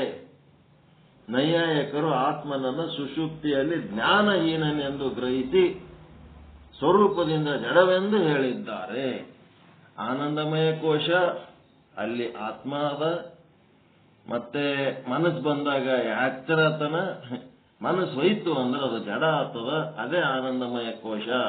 ಜಡ ಅಂತಂದ್ರೆ ಆತ್ಮಕ್ಕೆ ಜ್ಞಾನ ಇಲ್ಲ, ತಿಳುವಳಿಕೆ ಇಲ್ಲ ಅಂತ ಹೇಳ್ದಂಗಾಯ್ತು. ಚೇತನವು ಗೂಢವಾಗಿರುವುದರಿಂದ ಆನಂದಮಯ ಕೋಶದಲ್ಲಿಯೇ ಅವರಿಗೆ ಆತ್ಮಭ್ರಾಂತಿ ಆಗುತ್ತದೆ. ಅವ್ರಿಗೇನಾಗ್ತದ, ಚೇತನ ಗೂಢವಾಗಿರುವುದರಿಂದ ಅವರಿಗೆ ಚೇತನದ ಅನುಭವ ಆಗಂಗಿಲ್ಲ. ಅವ್ರಿಗೇನು ಆನಂದಮಯ ಕೋಶನೇ ಆತ್ಮ ಅಂತ ಅವ್ರಿಗೆ ಅನಿಸ್ತದ. ಆತ್ಮನು ಬಹಳ ಗೂಢ ಇದ್ದಾನೆ, ಬಹಳ ಗೂಢ. ಅವನು ಪ್ರಕಟ ಆಗಿಲ್ಲ, ಅವನು ಒಳಗೆ ಇರ್ತಾನೆ. ಕೈ ಸಿಕ್ಕದೆಲ್ಲ ಆತ್ಮ ಅನ್ಕೋತ ಹೋಗ್ಬೇಕು ಅಂದಂಗ ಅವೆಲ್ಲೋ ಡೀಪ್ನಾಗ ಇರ್ತಾನೆ. ಒಬ್ಬನೇ ಪರಮಾತ್ಮನು ಎಲ್ಲ ಭೂತಗಳಲ್ಲಿಯೂ ಇದ್ದಾನೆ ಮತ್ತು ಗುಪ್ತವಾಗಿದ್ದಾನೆ. ಒಡಲೊಳಗಿದ್ದು ಒಡಲಿಂಗಾಧಾರವಾಗಿ ಒಡಲ ಸೋಂಕದೆ ಒಡಲ ಬೆಳಗುವ ಪರಿಯ ನೋಡ ಅಂತೇಳಿ ಒಳಗೆ ಅದನ್ನ ಗೂಢವಾಗಿದ್ದಾನ. ಆತ್ಮಸ್ವರೂಪದ ನಿತ್ಯ ಜ್ಞಾನವನ್ನು ಮಾತ್ರ ಜೀವನಲ್ಲಿ ಅಂಗೀಕರಿಸಲಾಗುವುದಿಲ್ಲ. ಆತ್ಮ ಸ್ವರೂಪದ ನಿತ್ಯ ಜ್ಞಾನವನ್ನು ಮಾತ್ರ ಜೀವನಲ್ಲಿ ಅಂಗೀಕರಿಸಲಾಗುವುದಿಲ್ಲ. ಮತ್ತೇನೆಂದರೆ ಅನಿತ್ಯ ಜ್ಞಾನವನ್ನ ಅಂಗೀಕರಿಸಿರುತ್ತದೆ. ಆತ್ಮ ಸ್ವರೂಪದ ನಿತ್ಯ ಜ್ಞಾನ ಅಂಗೀಕರಿಸಿಲ್ಲವರು, ಅನಿತ್ಯವನ್ನೇ ಅಂಗೀಕರಿಸಿರ್ತಾರೆ. ಹೀಗಾಗಿ ಆ ಅನಿತ್ಯ ಜ್ಞಾನವು ಸಿದ್ಧಾಂತದಲ್ಲಿ ಅಂತಃಕರಣದ ವೃತ್ತಿಯಾದ ಬುದ್ಧಿ ರೂಪವಿರುತ್ತದೆ. ಈ ಬುದ್ಧಿಯನ್ನೇ ಇವರು ಆತ್ಮವೆಂದು ತಿಳಿದುಕೊಂಡಿದ್ದಾರೆ. ಬುದ್ಧಿಗೆ ಆತ್ಮ ಅಂತರ, ವಿಜ್ಞಾನಮಯ ಕೋಶಕ್ಕೆ ಆತ್ಮ ಅಂತರ, ಆನಂದಮಯ ಕೋಶಕ್ಕೆ ಆತ್ಮ ಅಂತರ. ಅನಿತ್ಯವನ್ನೇ ಅವರು ನಿತ್ಯ ಮಾಡ್ಕೊಂಡರ, ಆತ್ಮ ಮಾಡ್ಕೊಂಡರ. ಈ ರೀತಿಯಿಂದ ಪ್ರಭಾಕರ ಮತ್ತು ನೈಯಾಯಿಕರ ಮತದಲ್ಲಿ ಆನಂದಮಯ ಕೋಶವೇ ಆತ್ಮವಾಗಿರುತ್ತದೆ. ಮತ್ತ ಆತ್ಮದ ಗುಣ ಯಾವುದಪ್ಪ ಅಂದ್ರೆ ಬುದ್ಧಿ, ಕ್ವಾಲಿಟಿ.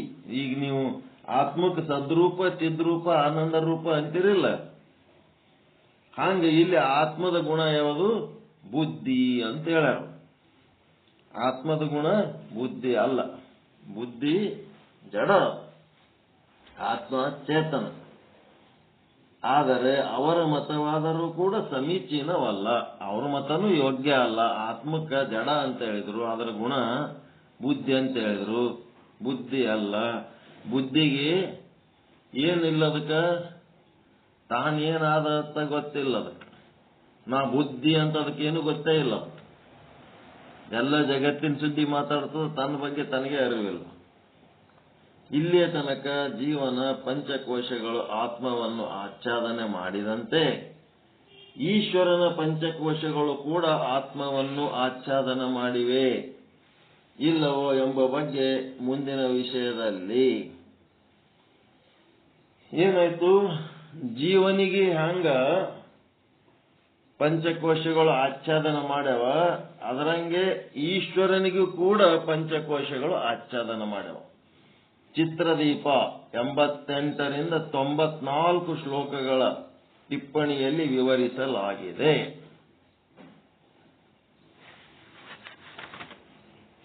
ಆ ಈಶ್ವರನ ಪಂಚಕೋಶಗಳಿಗೆ ಹೋಗೋದಕ್ಕಿಂತ ಮೊದಲ ಇಲ್ಲಿ ತನಕ ಈ ಪಂಚಕೋಶಗಳ ಬಗ್ಗೆ ಏನ್ ಹೇಳ್ಯಾರ ಅನ್ನೋದ್ರ ಬಗ್ಗೆ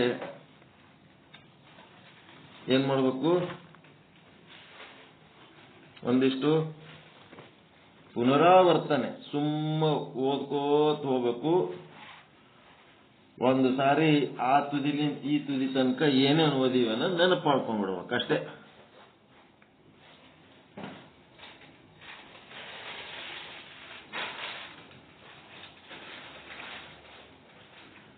ವಿಚಾರ ಸಾಗರದ 5ನೇ ತರಂಗದಲ್ಲಿ, ವಿಚಾರ ಸಾಗರದ 5ನೇ ತರಂಗದಲ್ಲಿ ಪಂಚಕೋಶಗಳ ವಿಚಾರವನ್ನು ಹೇಳುತ್ತಾ ಪಂಚಕೋಶಗಳಿಗೆ ಅತೀತವಾದ ಆತ್ಮವನ್ನು ತಿಳಿಯಲಾರದ ಪಾಮರರು ಏನ್ ಮಾಡ್ಲಕತ್ತಾರ? ಯಾವುದೋ ಒಂದು ಕೋಶಗಳಿಗೆ ಆತ್ಮ ಎಂದು ನಿಶ್ಚಯ ಮಾಡಿದ್ದಾರೆ. ಅವರಿಗೆಲ್ಲ ಇವರೇನಂದ್ರು? ಪಾಮರರು ಅಂದ್ರು. ಪಾಮರರು ಅಂದ್ರೆ ಯಾರಿಗಂತಾರ? ಆತ್ಮವನ್ನು ಅರಿಯಲಾರದವರು ಮತ್ತು ಅನಾತ್ಮವನ್ನೇ ಆತ್ಮವೆಂದು ವಾದಿಸುವವರು ಪಾಮರರು ಅಂತ. ಈಗ ನಿಮಗ ಒಂದು ಶಕ್ತಿ ಬಂತು. ಯಾರರೆ ಯಾವುದಕ್ಕರೆ ಆತ್ಮ ಅಂದ್ರು ಅಂತಂದ್ರೆ ಅವರಿಗೆ ನೀವು ಇದು ಆತ್ಮ ಅಲ್ಲ, ಇದು ಆತ್ಮ ಅಂತೇಳಿ ಹೇಳಬೇಕನ್ನಂತ ಶಕ್ತಿ ನಿಮಗೆ ಈಗ ಬಂದದ. ಮತ್ತ ಅವ್ರಿಗೆ ನೀವು ಇದು ಅನುಭವಿಸಿ ಹೇಳಕತ್ತೀರೋ ಅನುಭವಿಸಲಾರದೆ ಹೇಳಕತ್ತೀರೋ? ಅನುಭವಿಸಿವಿ ಅಂತಂದ್ರ ಆಯ್ತು. ಅನುಭವಿಸಿದ ಮೇಲೆ ಅನುಭವನೇ ಬೇರೆ, ಅನುಭವಿಸಿದ ವಸ್ತುನೇ ಬೇರೆ. ಯಾವುದು ಅನುಭವಿಸ್ಯದ ಅದು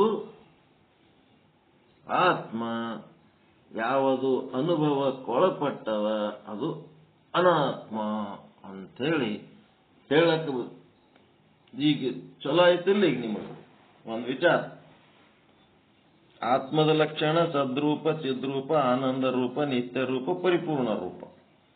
ಇದನ್ನ ನೀವು ಹೇಳಬೇಕು.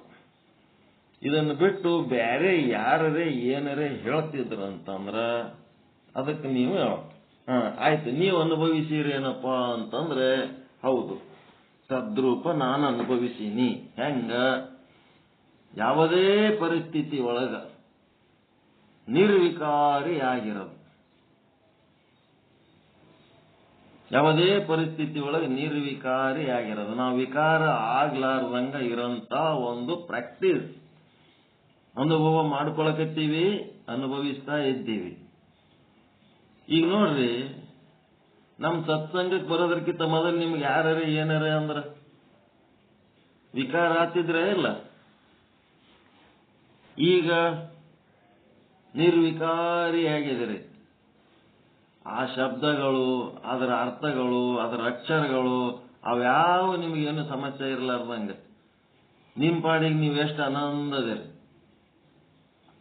ಚಿದ್ರೂಪ ಅನುಭವಿಸಿದೇನಪ್ಪ ಅಂದ್ರೆ ಹೌದಪ್ಪ, ನಾನು ಆತ್ಮ ಅನ್ನೋ ಅನುಭವ ಆದ. ಜೀವ ಅಂದ್ರೆ ಏನು? ಜೀವವನ್ನ ಅನಿಶ್ಚಯ ಮಾಡ್ತಾ ಇದ್ದೀನಿ, ಆತ್ಮವನ್ನು ದೃಢ ನಿಶ್ಚಯ ಮಾಡ್ಕೊಳ್ತಾ ಇದ್ದೀನಿ. ಸಾಧನೆಯಲ್ಲಿದ್ದೀನಿ. ಆತ್ಮ ಸಚ್ಚಿತ್ತಾನಂದ ನಿತ್ಯ ಪರಿಪೂರ್ಣ. ಜೀವ ಏನದ? ಅಸತ್ತು, ಅಚಿತ್ತು. ಹಿಂಗೆಲ್ಲ ದುಃಖ, ಚಿಂತೆ, ಭಯ ಅದ. ಇವುಗಳನ್ನು ನಾನು ಕಡಿಮೆ ಮಾಡ್ಕೊಳ್ತಾ ಇದ್ದೇನೆ. ಮತ್ತ ಆತ್ಮ ಆನಂದ ರೂಪ ಅದ. ನಾನು ಆನಂದ ಅನುಭವಿಸ್ತಾ ಇದ್ದೇನೆ. ನನ್ನಲ್ಲಿ ದುಃಖ ಅನ್ನೋದೇ ಇಲ್ಲ. ಯಾವಾಗ ನನಗೆ ದುಃಖ ಬಂದದ ಅಂತಂದ್ರ ನನ್ನ ಆತ್ಮ ಸ್ವರೂಪವನ್ನ ಮರ್ತದಕ್ಕೆ ದುಃಖ ಬಂದದ ಅಂತ ಹೇಳಿ ಸ್ವಲ್ಪ ಹೊತ್ತು ಬಿಟ್ಟಾದ್ರೂ ನನಗೆ ಅನುಭವಕ್ಕೆ ಬರ್ತದ. ನಾ ಆನಂದ ರೂಪದಲ್ಲಿ ಅದೀನಿ. ಮತ್ತೆ ಈ ಶರೀರ ಇದ್ರೇನು ವಾದ್ರೇನು, ಇಡೀ ಬ್ರಹ್ಮಾಂಡ ಇದ್ರೇನು ವಾದ್ರೇನು, ನಾನು ನಿತ್ಯ ರೂಪ ಶಾಶ್ವತವಾದ ಚೇತನ ಅದೀನಿ. ನಾನು ಅನಿತ್ಯನಲ್ಲ. ನಾನು ಪರಿಪೂರ್ಣ ಅಂದ್ರೆ ಅಖಂಡ, ಒಂದೇ ಅದೀನಿ, ಏಕ ಅದೀನಿ, ಅಖಂಡ ಅದೀನಿ, ನಿರ್ದೋಷಿ ಅದೀನಿ ಅಂತೇಳಿ ಇವೆಲ್ಲ ನನಗ ಆತ್ಮ ಸ್ವರೂಪದ ಬಗ್ಗೆ ಅನುಭವ ಆದಪ್ಪ. ಏನಾದರೂ ದೋಷ ಆಗ್ಯದ, ದುಃಖ ಆಗ್ಯದ, ಏನರೇ ಅನಿತ್ಯ ಅನಿಸಿ ಭಯ ಅನಿಸ್ಯದ, ವಿಕಾರ ಆಗ್ಯದ ಅಂದ್ರೆ ನನ್ನ ಸ್ವರೂಪದಲ್ಲಿ ಮರುವಾಗಿದ್ದಕ್ಕೆ ಹಿಂಗಾಗ್ಯದ. ಮತ್ತೆ ನನ್ನ ಸ್ವರೂಪ ಅರಿವನ್ನ ಮಾಡ್ಕೊಂಡಿನಿ ಅಂತಂದ್ರ ಅವು ಯಾವು ಇಲ್ಲ. ಈ ರೀತಿ ಹೇಳಕ್ ಬರ್ಬೇಕು. ಇದು ಪ್ರಾಕ್ಟೀಸ್ ಮಾಡಿದ್ರೆ ಬರ್ತವೆ.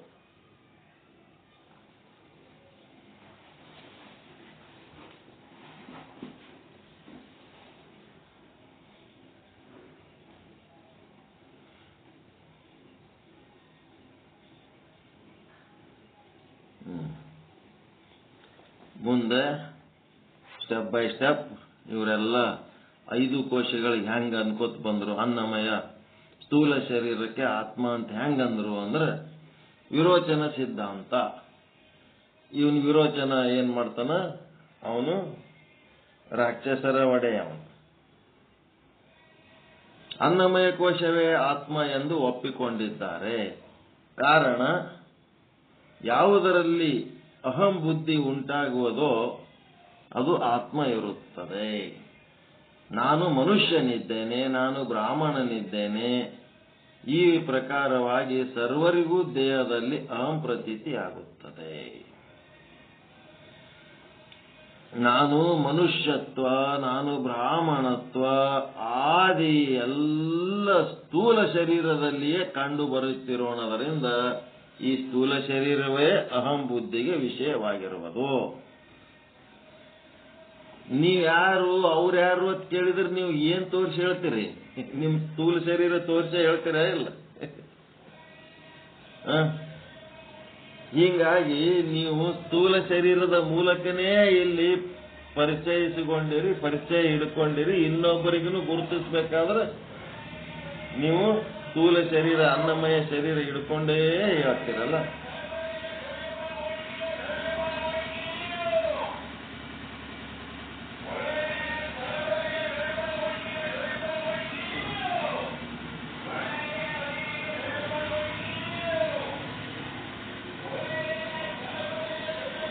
ಏನು ಒದರ್ತಾನು?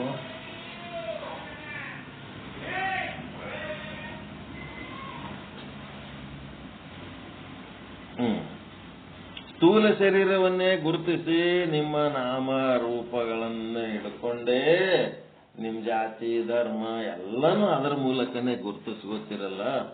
ಅದರ ಸಲುವಾಗಿ ಇವನೇನ್ ಮಾಡ್ದ ವಿರೋಚನ, ಈ ಸ್ಥೂಲ ಶರೀರ ಅನ್ನಮಯ ಕೋಶನೇ ಆತ್ಮ ಅಂದ.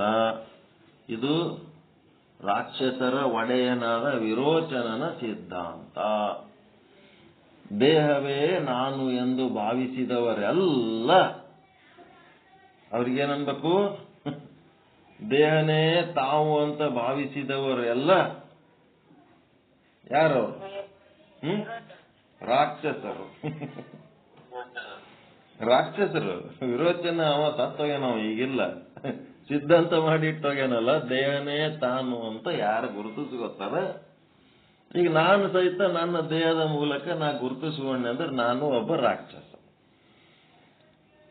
ಅದು ಒಂದ್ ಸ್ವಲ್ಪರೇ ಆದ ಇಲ್ಲ ನನ್ನ ದೇಹದ ಬಗ್ಗೆ ಅಭಿಮಾನ. ಪ್ರತಿಯೊಬ್ಬರಿಗೆ ಅವ್ರ ದೇಹದ ಮೂಲಕನೇ ಅವ್ರು ಗುರುತಿಸಿಕೊಳ್ಳುವಂಥದ್ದು ಒಂದು ನಿಮಗೆ ಒಳಗೆ ಜ್ಞಾನ ಬೇಕಾದಷ್ಟು ಇರ್ಬೋದು. ಆದ್ರೂ ನಿಮ್ಮ ಗುರುತನ್ನ ನಿಮ್ಮ ದೇಹದಿಂದಲೇ ಪರಿಚಯಿಸುವಂತ ಒಂದಿಷ್ಟು ಬುದ್ಧಿ ಆದ ಇಲ್ಲ ಎಲ್ಲರಿಗೆ. ಮತ್ತ ಅಷ್ಟ್ರ ಮಟ್ಟಿಗೆ ನಾವು ರಾಕ್ಷಸರು. ದೇಹದಿಂದಲೇ ಗುರುತಿಸ್ಕೊತೀವಲ್ಲ. Identity by physical body. ಭೌತಿಕ ಶರೀರದಿಂದ ಗುರುತಿಸಿಕೊಳ್ಳುವಂತ ಸ್ವಭಾವ ಏನು ಬೆಳೆಸ್ಕೊಂಡಿವಿ ಅದು ರಾಕ್ಷಸತ್ವ. ಆ ರಾಕ್ಷಸತ್ವದಿಂದ ಕೆಲವೊಬ್ರು ಏನ್ ಮಾಡ್ತಾರ, ಈ ದೇಹ ದಪ್ಪ ಎತ್ತರ ಬೆಳೆಸೋದು, ಇದಕ್ಕ ಸಿಕ್ಕಾಪಟ್ಟೆ ಕ್ರೀಮ್ ಹಾಕಿ ಚಂದ ಮಾಡಿ ಬಣ್ಣ ಮಾಡೋದು, ಏನೇನೋ ಈ ದೇಹಕ್ಕೆ ಮಾಡ್ತಾರಲ್ಲ, ಅದೆಲ್ಲ ಏನದ ರಾಕ್ಷಸ ಗುಣ ಅಷ್ಟೇ. ದೇಹವನ್ನು ಬದುಕಿಸ್ಕೋಬೇಕು, ಆರೋಗ್ಯಯುತವಾಗಿ ಇಟ್ಕೋಬೇಕು. ಬ್ರಹ್ಮಜ್ಞಾನದಿಂದ ಏನಾಗ್ತದಂದ್ರ ಬ್ರಹ್ಮ ತೇಜಸ್ಸು ಹೊಳಿತಿರ್ತದ, ಲವಲವಿಕೆ ಇರ್ತದ. ನೋಡಿದ್ರ ಆ ಬ್ರಹ್ಮಜ್ಞಾನಿಯನ್ನ ನೋಡಿದ್ರೆ ಇನ್ನೊಂದ್ ಸ್ವಲ್ಪ ಹೊತ್ತು ನೋಡ್ಬೇಕನ್ನಿಸ್ತದ, ಅವ್ರ ಸಂಗಟ ಮಾತಾಡ್ಬೇಕನ್ನಿಸ್ತದ. ಮಾನ್ಯ ಜಗದ್ಗುರುಗಳ ಬಳಿ ಹೋಗಿವಿ, ನಿಮ್ಗೇನು ವಯಸ್ಸು ಹೆಚ್ಚಾಲಕತ್ತದ ಕಡಿಮೆ ಆಲಕತ್ತದ ಅಂತ ಕೇಳಿದ್ರ ನನಗೆ ಏನಾಯ್ತು, ಏನ್ ಹೊಳಿತೀರಿ ತಳ ತಳ ಲವಲವಿಕೆ ನಿಮ್ದು ನೋಡಿದ್ರ ರಾತ್ರಿ 9:30 ಆಗ್ಯದ, ಎಲ್ಲರೂ ಟಯರ್ಡ್ ಆಗಿ ಹೆಂಗಾಗ್ಯಾರ, ನೀವು ನೋಡಿದ್ರೆ ಎಷ್ಟು ಲವಲವಿಕೆಯಿಂದಿರಲ್ಲ. ಬ್ರಹ್ಮ ತೇಜಸ್ಸಪ್ಪ ದಿನ ಒಂದು 7-8 ತಾಸು ಬ್ರಹ್ಮಜ್ಞಾನದಾಗ ಎಲ್ಲರ ಜೊತೆಗೆ ಚರ್ಚೆ ಮಾಡ್ತೀವಿ, ಮತ್ತೊಂದ್ 2 ತಾಸು ಸ್ವಂತ ಕುಂತು ನಮ್ಮ ಪ್ರಯತ್ನದಾಗ ನಾವ್ ಇರ್ತೀವಿಪ್ಪ. ಹಿಂಗೆಲ್ಲ ಇದ್ದುದಕ್ಕೆ ಅದ್ಭುತ ಕೆಲಸ ನಡೆದ ಬಿಡ್ರಿ ನಿಮ್ದ. ಇದು ಲವಲವಿಕೆ. ನಾವೇನ್ ದೇಹದ ಬೆನ್ನತ್ತಿ ಯಾವ್ದು ಒಂದು ಊಟ ಮಾಡ್ತೀನಿ ನಾನು ಅಷ್ಟೇ. ಒಂದು ಊಟ ಅಂದ್ರೆ ಏನು, 2 ರೊಟ್ಟಿ 2 ಚಮಚ ಅನ್ನಕ್ಕೆ ಒಂದು ಊಟ ಅಂತೀರಿ. ರಾತ್ರಿ 2 ಚಮಚ ಅನ್ನ ಸಾರು ಉಣ್ತೀವಿ, ಮಧ್ಯಾಹ್ನ 1 ರೊಟ್ಟಿ 2 ರೊಟ್ಟಿ ಉಣ್ತೀವಿ ಅಷ್ಟೇ. 3 ಹೊತ್ತ ಎಲ್ಲ ಅಡಿಗೆ ಮಾಡ್ಕೊಂಡು ಉಣೋ ಪದ್ಧತಿನೇ ಇಲ್ಲ ನಮ್ಮಲ್ಲಿ. Simple food, single food. ನಾವು 2-3 ಪೀಸ್ ಮಾಡಿ ಇಟ್ಟಿವಿ ಅದಕ್ಕೆ. ಅನ್ನ ಉಂಡ್ರೆ ರೊಟ್ಟಿ ಉಣಲ್ಲ, ರೊಟ್ಟಿ ಉಂಡ್ರೆ ಅನ್ನ ಮಾಡ್ಬೇಕು. ಕೆಲವೊಬ್ಬರಿಗೆ ಜಗ್ಗಿ ಊಟ ಮಾಡ್ಬೇಕು, ವಯಸ್ಸಾಗ್ಯದ, ಅನ್ನನೇ ನಮ್ ಶಕ್ತಿ. ಏನ್ ಅನ್ನನೇ ಶಕ್ತಿ ಇಲ್ಲ, ಆತ್ಮಶಕ್ತಿ ಮುಂದೆ ಅನ್ನದ ಶಕ್ತಿ ಆಗ್ತಿರೋ. ಅದಕ್ಕ ಈ ಸರಿ ಏನ್ರಿ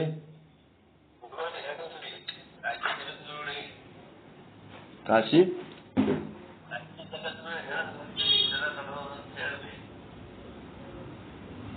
ಅವ್ರಿಗೆ ಇಲ್ಲಿ ನಮ್ಮದು ನಡೆದ್ರ ಬಗ್ಗೆ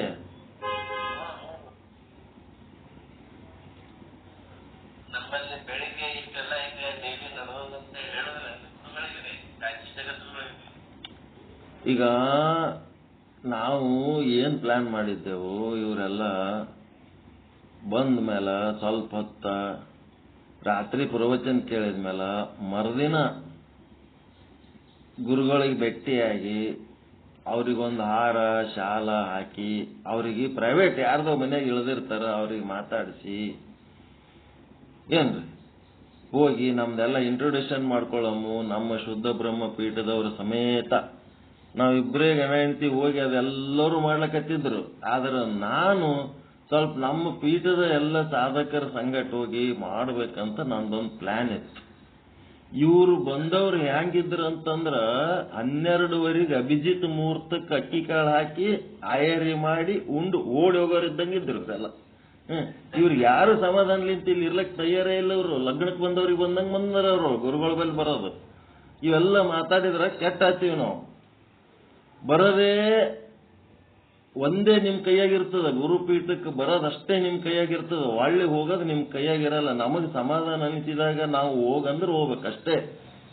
ಶರಣಾಗತಿನೇ ಇಲ್ಲ, ಇಲ್ಲ ಓದ್ತೀವಿ ಅಂತೇಳಿ ಮಧ್ಯಾಹ್ನ ಊಟ ಬರೋದ್ರಾಗೆ ನಮ್ ಬಸ್ಸಿನ ಟೈಮ್ ಆಗ್ಯದ, ನಮ್ಕಿಂತ ಮೊದಲು ತಾವೇ ಕುಂತು ಉಂಡು ಹೋಗಂಗ ಬಾಪ್ರೆಗೆ ಒಂದ್ ಸ್ವಲ್ಪ ಕುಂದಿರ್ಸಿ ಬೈರವನಿಗೆ ಒಂದಿಟ್ಟು. ಯಾಕೆ ಅವಸರ ಮಾಡಿ ಅಲ್ಲಿ ಹೋಗಿ ಏನ್ ಮಾಡ್ತಾನಂದ್ರೆ, ಶ್ರಾವಣದಲ್ಲಿ ಮನಿ ತೊಳಿಬೇಕಂತ. ಶ್ರಾವಣ ಇದು ಹುಣ್ಣಿಮೆ ಅದ, ಅಮಾಸೆ ಆದ್ಮೇಲೆ ಶ್ರಾವಣ ಬರ್ತದ.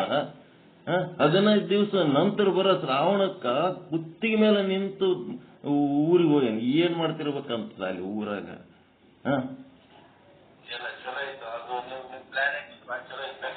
ಬೆಸ್ಟ್ ಇತ್ತು ಎಲ್ಲ. ಒಂಥರ ಏನಾಗ್ತದ ಅಂತಂದ್ರ ನೋಡ್ರಿ, ಗುರುಪೀಠಕ್ಕೆ ಬಂದು ಅವಸರ ಮಾಡಿದ್ರ ಅದು ಧರ್ಮ ಅಲ್ಲ, ಅದು ಕರ್ಮ. ಅದು ಒಳ್ಳೆ ಕರ್ಮ ಕಟ್ಕೋತಾರ. ಸುಮ್ ತಣ್ಣಗೆ ಇರ್ಬೇಕು, ಬಂದ ಮೇಲೆ ಸುಮ್ ಆರಾಮ್ ಇರ್ಬೇಕು. ಮಧ್ಯಾಹ್ನ 1-1:30 ಊಟದ ಟೈಮಿಗೆ ಊಟದ ಎಲ್ಲ ವ್ಯವಸ್ಥೆ ಮಾಡೀವಿ.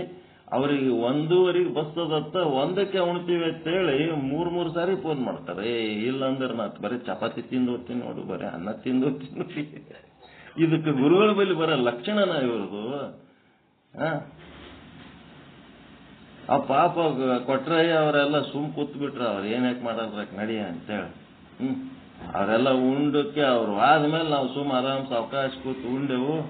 ಕೊಟ್ರಯ್ಯ ಮತ್ತ ಅವ್ರ ಶಿಷ್ಯರು, ಅವ್ರ ದಂಪತಿಗಳು ಸಾವಕಾಶ ಊಟ ಮಾಡಿ ಆದ್ರು ಬಾಪ್ರೇನ್ ಗಡಬಡ, ಬಹಳ ಗಡಬಡ. 24 ತಾಸು ಬಸ್ಸುಗಳದಾವ. ಏನ್ ಸಂಗಟ ಹೆಂಗಸರ್ ಅದಾರ, ಏನ್ ಸಂಗಟ ಲಗೇಜ್ ಅದ. ಸಿಂಗಲ್ ಮನುಷ್ಯ ಹೋಗೋದಕ್ಕೆ ದೇಶಾವರಿ ಎಷ್ಟು ಟೂರ್ಗಳು ಮಾಡ್ತಾರ ಅವರು, ಎಷ್ಟು ಆರಾಮ್ ಇರ್ಬೇಕು. ಬಂದರ್ ಬಾಪ್ರೆ ಅಂದ್ರೆ 1 ದಿನ 2 ದಿನ ಇಟ್ಕೊಂಡು ಚಂದ ಪ್ರೀತಿಲಿಂತ ಕರ್ಕೊಂಡು 4 ಕಡೆ ತಿರುಗಾಡಿ ಏನಾರ ಮಾಡಬೇಕು ಅನ್ನೋಂಥದ್ದು ನಮ್ಮಲ್ಲಿ ಇತ್ತು ಪ್ಲಾನ್. ಎಲ್ಲ ಅಡ್ಡು ಮುರಿದು ಒಗದು ಹೋಗ್ಬಿಟ್ರು. ನಡಿ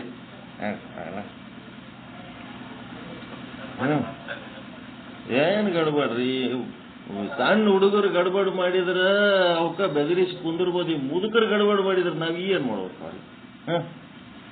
ಒಳ್ಳೆ ಆಳ್ ಬಿಡ್ರದ್ ಬಿಟ್ಬಿಡ್ಬೇಕು ಅಷ್ಟೇ. ಏನ್ ಯಾಕೆ ಮಾಡ್ತಾರೆ ಹೋರಿ ಅಷ್ಟೇ. ಅವ್ರ ಸಂಘಟನೆ ಚಂದ ನಿಮಗೆ ಕರ್ಕೊಂಡೆ ಎಲ್ಲರಿಗೆ ಕರ್ಕೊಂಡು ಮಾತಾಡ್ಬೇಕಂತ ಪ್ಲಾನ್ ಇಟ್ಕೊಂಡಿದ್ದೆ. ತಪ್ಪಾಯ್ತು ನೋಡ್ರಿ ನಮ್ದು. ಇಲ್ಲಾಂದ್ರೆ ನಾ ಆರಾಮ್ ಕೂತ್ ಮಾತಾಡ್ತಿದ್ದೆ, ಹೋಗಿ ಬರ್ತಿದ್ದೆ. ಒಬ್ಬರ ಮನೆಯಾಗ ಇಳಿಸಿರ್ತಾರ, ಹೋಗಿ ಅಲ್ಲಿ 1 ತಾಸು ಕೂತರು ಮಾತಾಡ್ತಾರ. ಲಗ್ನಕ್ಕೆ ಬಂದವ್ರಿಗೆ ಬಂದಂಗೆ ಬಂದಾರ. ಅದು ಬಹಳ ಒಂಥರ ಏನೋ ಒಂದು ಕನಸಿನಾಗ ಬಂದಂಗೆ ಬಂದು ಹೋಗ್ಬಿಟ್ರು ಅವ್ರು. ಕನಸು ಕಂಡಂಗೆ ನನಗೆ ಬಂದಂಗೆ ಸಮಾಧಾನ ಆಗಿಲ್ಲ.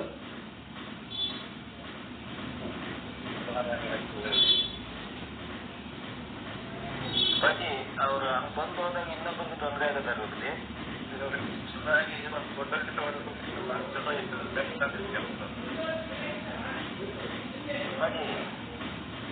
ಕಾರ್ಯಕ್ಕೆ ಬಂದಾಗ ಕಾರ್ಯಕ್ಕೆ ಬಂದಾರಲ್ಲ ಅವರು ಹೋಗೋ ಗಡಿಬಿಡಿ ಒಳಗೆ ಇನ್ನೊಬ್ಬ ತೊಂದರೆ ಆಗೋದ್ರ ಬುದ್ಧಿ ಇದೆ. ಕೇಳಬೇಕು, ನಿಷ್ಠೆಯಲ್ಲಿ ಅಲ್ಲಿ ಇರಬೇಕು, ಪೂಜೆ ಮಾಡಿಸ್ಕೋಬೇಕು, ಏನೋ ಮಾಡ್ಬೇಕು, ವಿಚಾರ ಕೇಳಬೇಕು, ಅನುಭವ ಮಾಡಬೇಕು ಅಂತ ಹೋಗ್ತಾರೆ. ಇವ್ರು ಗಡಿಬಿಡಿ ಮಾಡ್ಕೊಂಡು ಹೋಗುವಾಗ ಅವ್ರಿಗೂ ತೊಂದರೆ ಆಗುತ್ತಲ್ಲ ಬುದ್ಧಿ. ಅಂತವ್ರನ್ನ ಬದಲಾಯಿಸಬೇಕು, ಸುಳ್ಳಿರ್ಬೇಕಷ್ಟೇ. ಅವ್ರು ಕಾರ್ಯಕ್ಕೆ ಹೋಗ್ಲೇಬಾರ್ದು, ಗಡಿಬಿಡಿ ಮಾಡುವಂತ ಕಾರ್ಯಕ್ಕೆ ಹೋಗ್ಲೇಬಾರ್ದು, ಮನೇಲೇ ಬಿಡ್ಬೇಕಷ್ಟೇ ಅವರು. ಯಾಕೆಂದ್ರೆ ಇನ್ನೊಬ್ರು ಅವ್ರು ಕೇಳಿ ಇಷ್ಟೇ ಇರ್ತದೆ, ಅವ್ರಿಗೆ ತೊಂದರೆ ಕೊಟ್ಟಂಗಾಗುತ್ತೆ. ಅಮ್ಮ ಅದೇ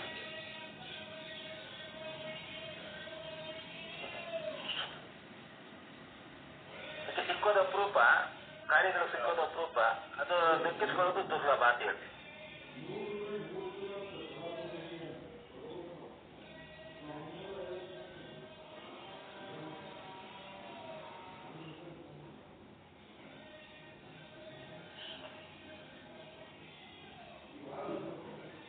ಅಪ್ಪಾಜಿ ಊಟದ ಬಗ್ಗೆ ಹೇಳ್ತೀರ, ಸ್ವಲ್ಪ ಹಂಗೆ ಮುಂದುವರಿಸಿದ್ರಿ.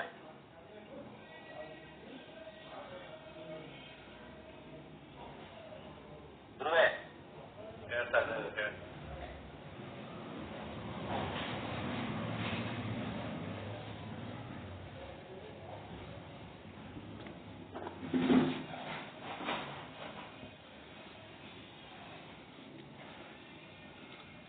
ಓಕೆ, ಮುಂದೇನ್ ಮಾಡಮ್ಮ?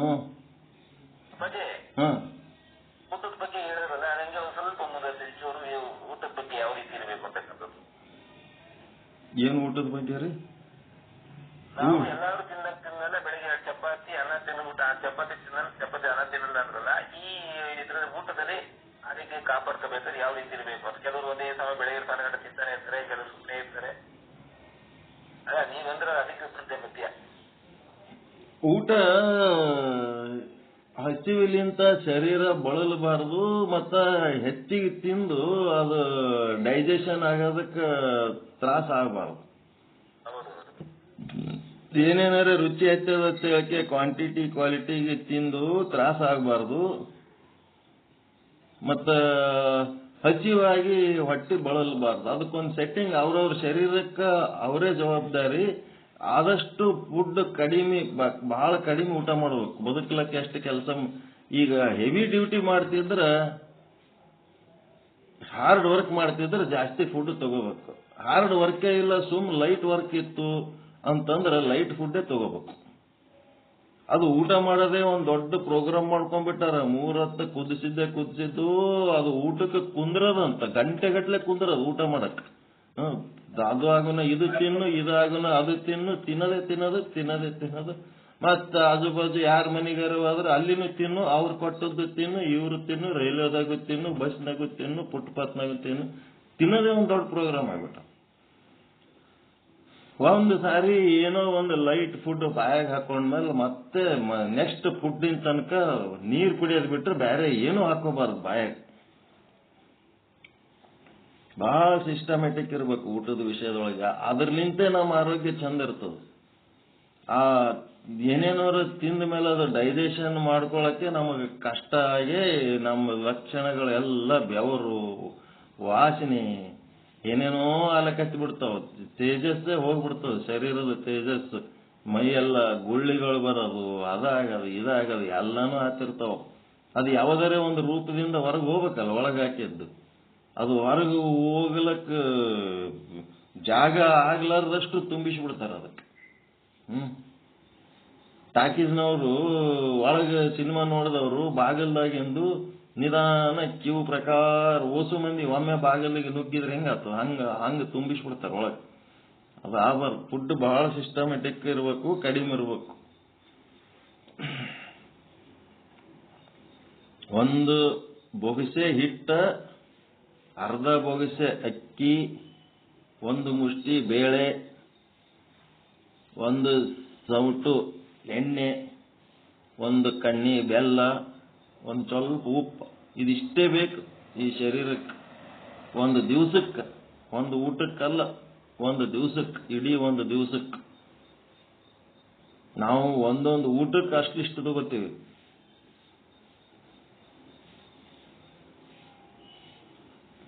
ಯಾರ್ಯಾರ ಶರೀರ ಗುಣ ಹೆಂಗಿರ್ತದ ಹಂಗ ಅದನ್ನು ಒಂದೇ ಸಲ ನಾವು ಹೇಳಿ ವೆಚ್ಚಕ್ಕೆ ನೀವು ಮಾಡಬಾರ್ದು. ದಿನ ಒಂದೊಂದು ತುತ್ತು ಕಡಿಮೆ ಮಾಡ್ಕೊತ ಹೋಗ್ಬೇಕು. ಒಂದು ತುತ್ತು ಕಡಿಮೆ ಉಂಡ್ರೆ ಸಾಯಂಗಿಲ್ಲ. ಹೆಚ್ಚಿಗೆ ತಿಂದ್ರ ಬದುಕ್ತೀವಿ, ಆದ್ರೆ ಅನಾರೋಗ್ಯಯುತವಾಗಿ ಬದುಕ್ತೀವಿ ಅಷ್ಟೇ. ನಮ್ಗೇನು ಅಂತ ಪರಿ ದೀರ್ಘಾಯುಷಿಗಳಾಗಿ ಇಲ್ಲಿ ಮಾಡೋದಾಟ್ರೆ ಅದು ಏನು ಬೇಕಾಗಿಲ್ಲ.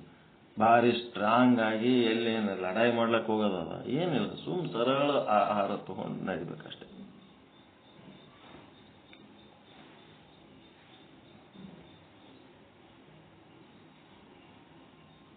ಅದಕ್ಕೆ ನಾವು ಈ ಶರೀರದಿಂದ ಗುರುತಿಸಿಕೊಂಡು ಶರೀರನೇ ನಾನು ಅಂತ ತಿಳ್ಕೊಂಡಿದ್ರೆ ಅದು ರಾಕ್ಷಸತ್ವ. ಇನ್ನು ಕೆಲವರು ಇಂದ್ರಿಯ ಆತ್ಮ ಎನ್ನುತ್ತಾರೆ, ಇನ್ನು ಕೆಲವರು ಇಂದ್ರಿಯವನ್ನೇ ಆತ್ಮ ಎನ್ನುತ್ತಾರೆ. ಶರೀರವೇ ಆತ್ಮ ಅಲ್ಲ.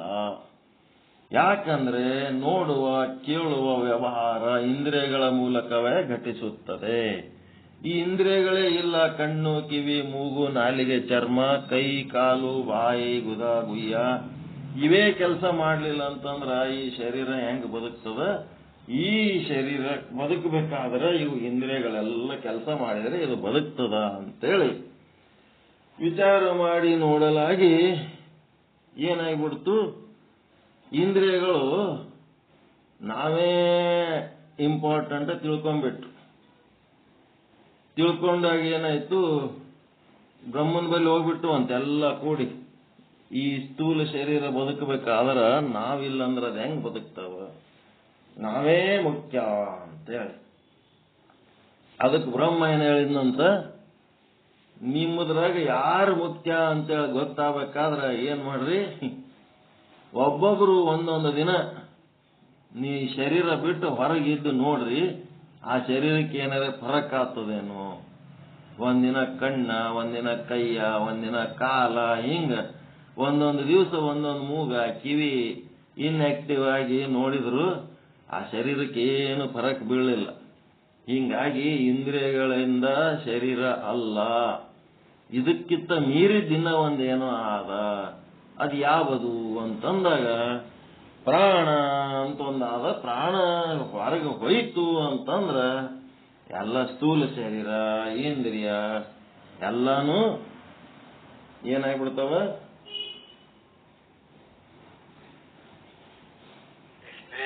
ನಿಸ್ತೇಜ ಆತವ, ಇಲ್ಲದಂಗ ಆತವ, ಸಾಯ್ತವ, ಮರಣ ಹೊಂದುತ್ತವ. ಅದಕ್ಕೆ ಪ್ರಾಣನೇ ಆತ್ಮ ಅಂತೇಳಿ ಹಿರಣ್ಯ ಗರ್ಭೋಪಾಸಕರು ಹೇಳಿದರು. ಪ್ರಾಣಮಯ ಕೋಶನೇ ಆತ್ಮ. ಆದ್ರೆ ಪ್ರಾಣಮಯ ಕೋಶದ ಸಮಸ್ಯೆ ಏನದು ಅಂತಂದ್ರೆ, ಮರಣ ಸಮಯದಲ್ಲಿ ಯಾವಾಗ ಮೂರ್ಛೆ ಉಂಟಾಗುವುದೋ ಆವಾಗ ಅವನ ಬಂಧು ಬಾಂಧವರು ಪ್ರಾಣ ಶೇಷವಾಗಿದ್ದರೆ ಜೀವ ಇದೆ ಅಂತಾರೆ, ಪ್ರಾಣ ಇಲ್ಲ ಅಂತಂದ್ರೆ ಮರಣ ಹೊಂದಿದ್ದಾನೆ ಅಂತಾರೆ. ಹೀಗಾಗಿ ಜೀವನ ಮರಣವು ಪ್ರಾಣದ ಆಧೀನದಲ್ಲಿದೆ. ಆ ಪ್ರಾಣವಿಲ್ಲದೆ ಮನುಷ್ಯ ಬದುಕುವುದಿಲ್ಲ. ನೇತ್ರ ಇಂದ್ರಿಯ ಇಲ್ಲದಿದ್ದರೂ ಕುರುಡನಾಗಿ, ಮೂಕನಾಗಿ, ಕುಂಟನಾಗಿ ಇರಬಹುದು, ಆದರೆ ಪ್ರಾಣ ಇಲ್ಲದಿದ್ದರೆ ಬದುಕುವುದಕ್ಕಾಗುವುದಿಲ್ಲ. ಅಂದರೆ ಇಂದ್ರಿಯ ವ್ಯಾಪಾರ ಇಲ್ಲದಿದ್ದರೂ ಶರೀರ ಬದುಕಿರುತ್ತದೆ, ಆದರೆ ಪ್ರಾಣವಿಲ್ಲದಿದ್ದರೆ ಅದು ಬದುಕುವುದಿಲ್ಲ. ಪ್ರಾಣದ ವ್ಯವಹಾರ ಇಲ್ಲದವರು ಬದುಕಲು ಸಾಧ್ಯವೇ ಇಲ್ಲವಾಗಿದ್ದರಿಂದ ಪ್ರಾಣವೇ ಆತ್ಮ ಎಂಬುದು ಹಿರಣ್ಯ ಗರ್ಭೋಪಾಸಕರ ಸಿದ್ಧಾಂತ. ಪ್ರಾಣಮಯ ಕೋಶವೇ ಆತ್ಮ ಅಂದ್ರು. ಮುಂದೇನಾಯ್ತು, ಪ್ರಾಣ ಅದ ಖರೆ, ಆದ್ರ ಪ್ರಾಣ ಜಡ ಅದ. ಅದು ಘಟ ಇದ್ದಂಗ ಅದ. ಅದು ಗಡಿಗೆ ಹೆಂಗ ಜಡ ಅದ ಹಂಗ ಅದು ಅದ. ನಿದ್ರೆಯಲ್ಲಿ ಪ್ರಾಣವು ಎಚ್ಚರವಿದ್ದರೂ ಕೂಡ ಕಳ್ಳರಿಗೆ ಪ್ರತಿಬಂಧಕ ಮಾಡುವುದಿಲ್ಲ. ನಿದ್ದೆ ಎತ್ತಿದಾಗ ಪ್ರಾಣವಾಯು ಹರಿದಾಡ್ತದ ಇಲ್ಲ? ನಿದ್ದೆ ಒಳಗೆ ಪ್ರಾಣ ಇರ್ತದ, ಆದರೆ ಆ ಪ್ರಾಣ ಏನ್ ಮಾಡಲ್ಲ. ಕಳ್ಳರು ಬಂದು ಯಾವ ಮೂಗಿನೊಳಗ ನತ್ತು ಹಾಕೊಂಡು ಉಸಿರಾಡಿಸ್ತಿರ್ತಾರ, ಆ ಮೂಗಿನೊಳಗಿಂದ ನತ್ತೆ ಬಿಚ್ಕೊಂಡು ಹೋದ್ರೂ ಆ ಪ್ರಾಣಕ್ಕೆ ಗೊತ್ತಾಗಂಗಿಲ್ಲ. ಮತ್ತ ನಿದ್ದೆ ಎತ್ತಿದಾಗ ಯಾರಾದರೂ ಗೆಳೆಯರು ಬಂದ್ರೆ, ಬಂಧು ಬಳಗ ಬಂದ್ರೆ ಅವರಿಗೆ ಬರ್ರಿ ಕೂಡ್ರಿ ಅಂತೇಳಿ ಕರೆದು ಉಪಚಾರ ಮಾಡುವುದು ಪ್ರಾಣಕ್ಕೆ ಗೊತ್ತಾಗಲ್ಲ. ನಿದ್ದೆ ಎತ್ತಿದಾಗ ಪ್ರಾಣ ಇದ್ರೂ ಸಹಿತ ಇವ್ಯಾವ ವ್ಯವಹಾರಗಳು ಬರಬರಿ ಆಗಂಗಿಲ್ಲ. ಹಂಗಾಗಿ ಈ ಪ್ರಾಣನೇ ಆತ್ಮ ಅಲ್ಲ, ಅದಕ್ಕೆ ಮನಸ್ಸು ಅಂತೇನದ ಅಲ್ಲ, ಅದು ಆತ್ಮ. ಹೀಗಾಗಿ ಇನ್ನು ಕೆಲವರು ಮನಸ್ಸೇ ಆತ್ಮ ಅಂತಾರೆ, ಪ್ರಾಣವು ಜಡವಾಗಿದೆ, ಅದು ಘಟದಿಂದ ಅನಾತ್ಮವಾಗಿದೆ. ಗಾಢ ನಿದ್ರೆಯಲ್ಲಿ ಪ್ರಾಣವಾಯು ಎಚ್ಚರವಿಲ್ಲದಿದ್ದರೂ ಕೂಡ, ಪ್ರಾಣವಾಯು ಎಚ್ಚರ ಇರ್ತದ ನಿದ್ದೆಯೊಳಗ ಕೂಡ, ಕಳ್ಳರಿಗೆ ಪ್ರತಿಬಂಧಕ ಮಾಡುವುದಿಲ್ಲ, ಗೆಳೆಯರು ಬಂದರೆ ಮಾತನಾಡಿಸುವುದಿಲ್ಲ. ಆದ್ದರಿಂದ ಪ್ರಾಣವು ಕೂಡ ಜಡವೇ ಆಗಿದೆ. ಮತ್ತು ಬಂಧ, ಮೋಕ್ಷ, ಪಾಪ, ಪುಣ್ಯ, ಸುಖ, ದುಃಖಗಳಿಗೆಲ್ಲ ಅದು. ಆದ್ದರಿಂದ ಪ್ರಾಣವು ಕೂಡ ಜಡ ಆಗಿದೆ. ಮತ್ತ ಬಂಧ, ಮೋಕ್ಷ ಇದು ಎಲ್ಲ ಎದರಲಿಕ್ಕೆ ಸಂಬಂಧಪಟ್ಟದಪ್ಪ ಅಂದ್ರೆ, ಪ್ರಾಣ ಜಡ ಆಗ್ಯದ ಅಂತಂದ್ಮೇಲೆ ಮಿತ್ತ ಆಕ್ಟಿವ್ ಆಗಿರೋದು ಯಾವುದು, ಚೈತನ್ಯಾತ್ಮಕವಾಗಿ ಇರೋದು ಯಾವುದು ಅಂದ್ರೆ ಮನಸ್ಸು ಅಂತ ಹೇಳಕತ್ತರು. ಮನಸ್ಸಿನಾಗ ಏನೇನು ಸಾಧ್ಯ ಅದಪ್ಪ ಅಂತಂದ್ರೆ, ಬಂಧ, ಮೋಕ್ಷ, ಪಾಪ, ಪುಣ್ಯ, ಸುಖ, ದುಃಖಗಳೆಲ್ಲ ಮನದ ಆಧೀನದಲ್ಲಿವೆ ಅಂತ ಹೇಳಕತ್ತರು. ಈಗ ಮನವೇ ಆತ್ಮ ಅನ್ನೋರು ಚಾಲು ಮಾಡಿದ್ರಿ. ವಿಷಯಾಸಕ್ತ ಮನಸ್ಸು ಬಂಧನಕ್ಕೆ ಕಾರಣ, ವಿಷಯ ವಾಸನಾ ರಹಿತ ಮನಸ್ಸು ಮೋಕ್ಷಕ್ಕೆ ಕಾರಣವಾಗಿದೆ. ರಾಗ ಸಹಿತವಾದ ಮನಸ್ಸು ಪುಣ್ಯಕ್ಕೆ ಕಾರಣ, ದ್ವೇಷ ಸಹಿತವಾದ ಮನಸ್ಸು ಪಾಪಕ್ಕೆ ಕಾರಣ, ಪಾಪ ಸಹಿತ ಮನಸ್ಸು ದುಃಖಕ್ಕೆ ಕಾರಣ, ಪುಣ್ಯ ಸಹಿತ ಮನಸ್ಸು ಸುಖಕ್ಕೆ ಕಾರಣ, ಕರ್ಮ ಸಹಿತ ಮನಸ್ಸು ಪುನರ್ಜನ್ಮಕ್ಕೆ ಕಾರಣ, ಕರ್ಮ ರಹಿತ ಮನಸ್ಸು ವಿದೇಹ ಮುಕ್ತಿಗೆ ಕಾರಣ. ಹೆಂಗದ ನೋಡ್ರಿ ಸೂತ್ರ. ಮನಸ್ಸಿಗೆ ಆತ್ಮ ಅನ್ನೋರು ಎಷ್ಟು ಚಂದ ಸೂತ್ರ ಕೊಟ್ಟಾರ. ಏನೇನದ ಮನಸ್ಸು, ಪ್ರಾಣ ಅನ್ನೋದಂತೂ ಆತ್ಮ ಅಲ್ಲ, ಮನಸ್ಸೇ ಮುಖ್ಯ. ಬಂಧನಕ್ಕೂ ಮನಸ್ಸೇ ಬೇಕು, ಮೋಕ್ಷಕ್ಕೂ ಮನಸ್ಸೇ ಬೇಕು, ಸುಖಕ್ಕೂ ಮನಸ್ಸೇ ಬೇಕು, ದುಃಖಕ್ಕೂ ಮನಸ್ಸೇ ಬೇಕು, ಪಾಪಕ್ಕೂ ಮನಸ್ಸೇ ಬೇಕು, ಪುಣ್ಯಕ್ಕೂ ಮನಸ್ಸೇ ಬೇಕು. ಹೀಗಾಗಿ ವಿಷಯಾಸಕ್ತ ಮನಸ್ಸು ಬಂಧಕ್ಕೆ ಕಾರಣ, ವಿಷಯ ವಾಸನಾ ರಹಿತ ಮನಸ್ಸು ಮೋಕ್ಷಕ್ಕೆ ಕಾರಣ. ಎಲ್ಲರ ಒಂದ್ ಕಡೆ ಬರ್ಕೋತಿರ್ಬೇಕು. ಮತ್ತೇನದ, ರಾಗ ಸಹಿತ ಮನಸ್ಸು ಪುಣ್ಯಕ್ಕೆ ಕಾರಣ, ದ್ವೇಷ ಸಹಿತ ಮನಸ್ಸು ಪಾಪಕ್ಕೆ ಕಾರಣ, ಪಾಪ ಸಹಿತ ಮನಸ್ಸು ದುಃಖಕ್ಕೆ ಕಾರಣ, ಪುಣ್ಯ ಸಹಿತ ಮನಸ್ಸು ಸುಖಕ್ಕೆ ಕಾರಣ, ಪುನರ್ಜನ್ಮಕ್ಕೆ ಕಾರಣ ಕರ್ಮ ಸಹಿತ ಮನಸ್ಸು, ಮತ್ತು ವಿದೇಹ ಮುಕ್ತಿಗೆ ಕಾರಣ ಕರ್ಮರಹಿತ ಮನಸ್ಸು. ಹೀಗಾಗಿ ಮನಸ್ಸೇ ಕಾರಣ ಎಲ್ಲದಕ್ಕೂ ಅಂತ ಹೇಳಿ ಮನಸ್ಸೇ ಆತ್ಮ ಅಂದ್ರು. ಮನಸ್ಸು ಆತ್ಮ ಅಂದಮೇಲೆ ಇನ್ನ ಕೆಲವೊಬ್ಬರು ಏನ್ ಮಾಡಿದ್ರು, ವಿಜ್ಞಾನವಾದಿಗಳು ಬುದ್ಧಿಯನ್ನೇ ಆತ್ಮ ಎಂದರು. ಯಾಕಂದ್ರೆ ಮನಸ್ಸಿನ ವ್ಯಾಪಾರ ಬುದ್ಧಿಯ ಆಧೀನದಲ್ಲಿರುತ್ತದೆ. ಬುದ್ಧಿಯ ಆಕಾರವೇ ಮನಸ್ಸು ಆಗಿದೆ. ಬುದ್ಧಿಯನ್ನು ಬಿಟ್ಟು ಬೇರೆ ಮನಸ್ಸು ಇಲ್ಲ. ಆದ್ದರಿಂದ ಕ್ಷಣಿಕ ವಿಜ್ಞಾನವಾದಿಗಳು ವಿಜ್ಞಾನಮಯ ಕೋಶವನ್ನೇ ಆತ್ಮ ಎನ್ನುತ್ತಾರೆ. ಸಂಪೂರ್ಣ ಪದಾರ್ಥಗಳು ಬುದ್ಧಿಯ ಆಕಾರವೇ ಇರುತ್ತವೆ. ಎಲ್ಲದಕ್ಕೂ ನೀವು ಬುದ್ಧಿಲಿಂತ ಗುರುತಿಸ್ತೀರ ಇಲ್ಲ. ಯಾವುದಕ್ಕೊಂದು ಪೆನ್, ಇದು ನೋಟ್ಬುಕ್, ಇದು ಲ್ಯಾಪ್ಟಾಪ್, ಇದು ಮೊಬೈಲು ಅಂತೇಳಕ್ಕೆ ಗುರುತಿಸ್ಬೇಕಾದ್ರೆ ನಿಮ್ಮ ಬುದ್ಧಿ ಅಂದ್ರೆ ವೃತ್ತಿ ಹೋಗಿ ಏನ್ ಮಾಡ್ತದ, ಅದರ ಆಕಾರ ತಾಳ್ತದ, ಬುದ್ಧಿಯ ರೂಪ. ಹೀಗಾಗಿ ಸಂಪೂರ್ಣ ಪದಾರ್ಥಗಳು ಬುದ್ಧಿಯ ಆಕಾರವಿರುತ್ತವೆ. ಆ ಬುದ್ಧಿಯು ಅಂದರೆ ವಿಜ್ಞಾನವು ಪ್ರಕಾಶ ರೂಪವೇ ಇರುತ್ತದೆ ಮತ್ತು ಕ್ಷಣ ಕ್ಷಣವೂ ಉತ್ಪತ್ತಿ ನಾಶ ಉಳ್ಳದ್ದಾಗಿರುತ್ತದೆ. ಹೆಂಗಿರ್ತದ? ಈಗ ಸದ್ಯ ನಿಮ್ ಬುದ್ಧಿ ಎದ್ರಾಗದ? ಸತ್ಸಂಗದಾಗದ. ಸತ್ಸಂಗ ಮುಗಿದ ಕೂಡ್ಲೇನೆ ಬೇರೆ ಕೆಲ್ಸಕ್ಕೆ ಹೋಗ್ತಿರಲ್ಲ, ಅವಾಗ ಏನಾಯ್ತು? ಈಗ ಅದ್ರಾಗ ಉತ್ಪತ್ತಿ ಆಗ್ಲಕತ್ತದ ನಿಮ್ ಬುದ್ಧಿ, ಸತ್ಸಂಗದಾಗ ಉತ್ಪತ್ತಿ ಆಗ್ಲಕತ್ತದ. ಮತ್ತೆ ನೀವು ಬೇರೆ ಕೆಲ್ಸಕ್ಕೆ ಹೋದ್ರಿ ಅಂದ್ರ ಈ ಸತ್ಸಂಗದ ಬುದ್ಧಿ ನಾಶ ಆಗ್ತದ, ಬೇರೆ ಯಾವುದೋ ಒಂದು ಕೆಲಸ ಮಾಡ್ಲಿಕ್ಕತ್ತ ಆ ಕೆಲಸದಾಗ ಉತ್ಪನ್ನ ಆಗ್ತದ. ಮತ್ತ ಆ ಕೆಲಸ ಮುಗಿಯೋದ್ರಾಗೆ ಮತ್ತೊಂದು ಕೆಲಸ ಬತ್ತಪ್ಪ, ಆ ಬುದ್ಧಿ ನಾಶ ಆಗ್ತದ, ಮತ್ತೊಂದು ಬುದ್ಧಿ ಸೃಷ್ಟಿ ಆಗ್ತದ. ಹಿಂಗಾಗಿ ವಿಜ್ಞಾನಮಯ ಕೋಶ ಪ್ರತಿ ಕ್ಷಣನೂ ಉತ್ಪತ್ತಿ ನಾಶ ಆಗ್ತಾನೆ ಇರ್ತದ ಅಂಥೇಳಿ ಪೂರ್ವದ ವಿಜ್ಞಾನಗಳು ನಾಶವಾಗುತ್ತಾ ಉತ್ತರದ ವಿಜ್ಞಾನಗಳು ಸೃಷ್ಟಿ ಆಗ್ತಿರ್ತವೆ ಅಂತ ಹೇಳಿದರು.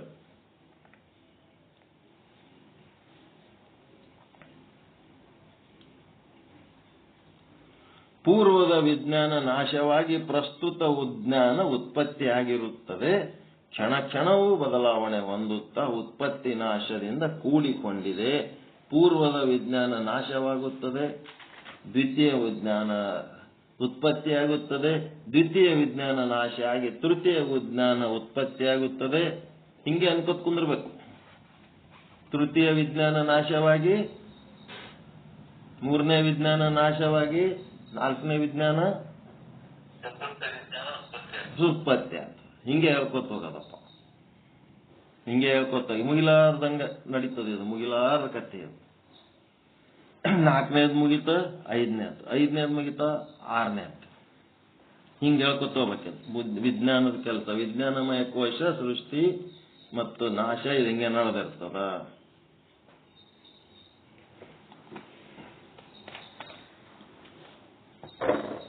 ರಾಜನ್ ಕಥೆ ಹೇಳಿನ ನಿಮಗ? ರಾಜನ್ ಮಗಳು ಏನ್ರಿ?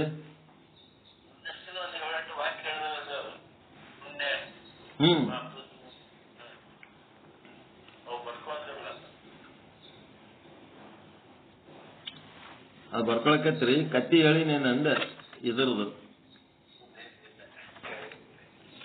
ರಾಜಕುಮಾರಿ ಅವ್ರ ಅಪ್ಪಗ ನೀ ಬಡವಗರೆ ಕೊಡು, ಶ್ರೀಮಂತಗರೆ ಕೊಡು. ಕಾಶಿ ಜಗದ್ಗುರುಗಳು ಹೇಳಿದ್ದು ಏನ್ರಿ? ಹೇಳಿನಲ್ಲ, ಮೂಗಿಲಾದ ಕತ್ತಿ. ಜೋಳದ ಕಾಳುಗಳು ಒಯ್ಯದ. ಹೇಳಿನಲ್ಲ. ಆಯ್ತು ಬಿಡ್ರಿ, ಅದು ಬ್ಯಾಡ್ ಟೈಮ್ ಆಗ್ತದ. ಈಗ ಇವ್ರೇನು ಹೇಳ್ತಾರ, ಇದು ಏನದ? ಏನಂದ್ರ ವಿಷಯಾಸಕ್ತ ಮನಸ್ಸು ಬಂಧನಕ್ಕೆ ಕಾರಣ, ವಿಷಯ ವಾಸನಾ ರಹಿತ ಮನಸ್ಸು ಮೋಕ್ಷಕ್ಕೆ ಕಾರಣ. ಬರ್ಕೋತೀರೇನಿದು? ಬರ್ಕೋರಿ. ವಿಷಯಾಸಕ್ತ ಮನಸ್ಸು ಬಂಧನಕ್ಕೆ ಕಾರಣ, ವಿಷಯ ರಹಿತ ಮನಸ್ಸು ಮೋಕ್ಷಕ್ಕೆ ಕಾರಣ.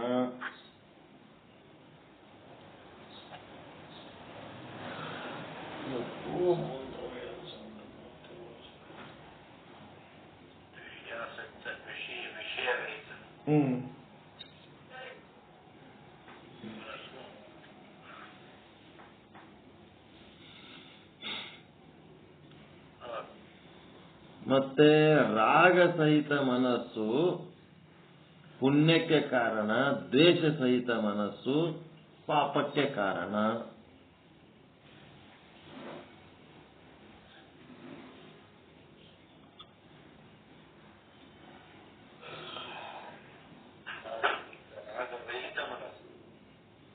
ರಾಗ ಸಹಿತ, ದ್ವೇಷ ಸಹಿತ.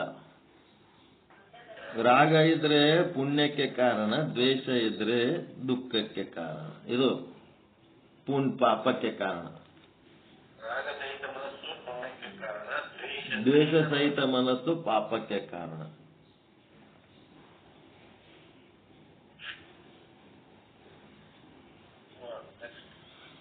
ಮುಂದೇನು? ಪಾಪ ಸಹಿತ ಮನಸ್ಸು ದುಃಖಕ್ಕೆ ಕಾರಣ, ಪುಣ್ಯ ಸಹಿತ ಮನಸ್ಸು ಸುಖಕ್ಕೆ ಕಾರಣ.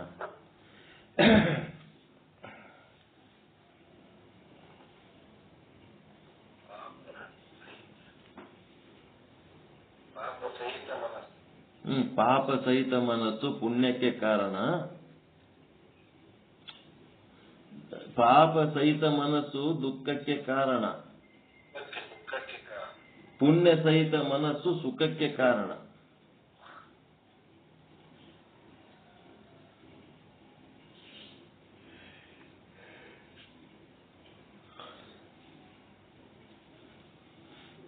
ಕರ್ಮ ಸಹಿತ ಮನಸ್ಸು ಪುನರ್ಜನ್ಮಕ್ಕೆ ಕಾರಣ,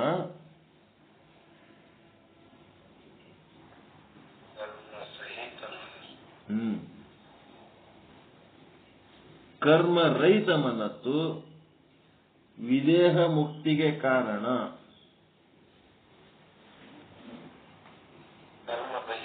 ಕರ್ಮರಹಿತ ಮನಸ್ಸು ವಿದೇಹ ಮುಕ್ತಿಗೆ ಕಾರಣ.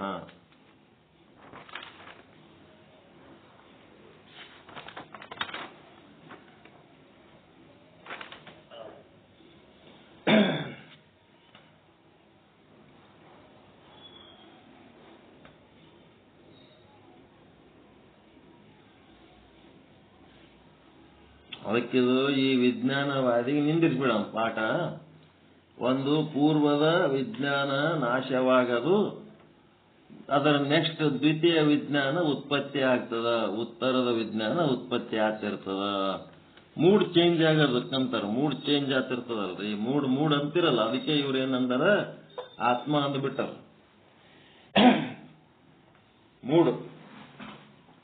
Mood change ಆಗ್ತದಲ್ರಿ. ಈಗ ಎದ್ರಾಗ ಮೂಡ್ನಾಗದ ಅದು ಒಂದು, ಆ ಮೂಡ್ ಚೇಂಜ್ ಆಯ್ತು, ಇನ್ನೊಂದರಾಗ ಮೂಡ್ ಹೋಯ್ತು ಅಂತಂದ್ರ ಅದು ನಾಶ ಆಯ್ತದ, ಇನ್ನೊಂದ್ರಾಗ ಉತ್ಪತ್ತಿ ಆಗ್ತದ. ಹಿಂಗೆ ಮತ್ತ ಈ ವಿಜ್ಞಾನ ಹೆಂಗದಪ್ಪ ಅಂತಂದ್ರೆ ಎರಡು ಪ್ರಕಾರ ಅದ. ಒಂದು ಆಲಯ ವಿಜ್ಞಾನ ಧಾರೆ, ಇನ್ನ ಒಂದು ಪ್ರವೃತ್ತಿ ವಿಜ್ಞಾನ ಧಾರೆ.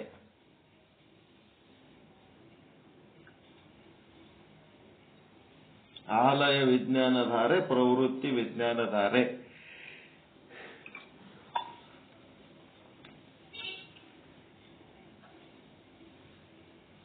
ಪ್ರತಿಯೊಂದರಲ್ಲಿ ನಾನು ನಾನು ನಾನು ಅಂತೇನಾಗ್ತದಲ್ಲ ಅದು ಆಲಯ ವಿಜ್ಞಾನ ಧಾರೆ. ಏನೇ ಮಾಡ್ರಿ, ಏನಾರೇ ಮಾತಾಡ್ಬೇಕಾದ್ರ ಎಲ್ಲೆಲ್ಲಿ ನಾನು ಅಂತ ಬರ್ತದ ಅದು ಆಲಯ ವಿಜ್ಞಾನ ಧಾರೆ.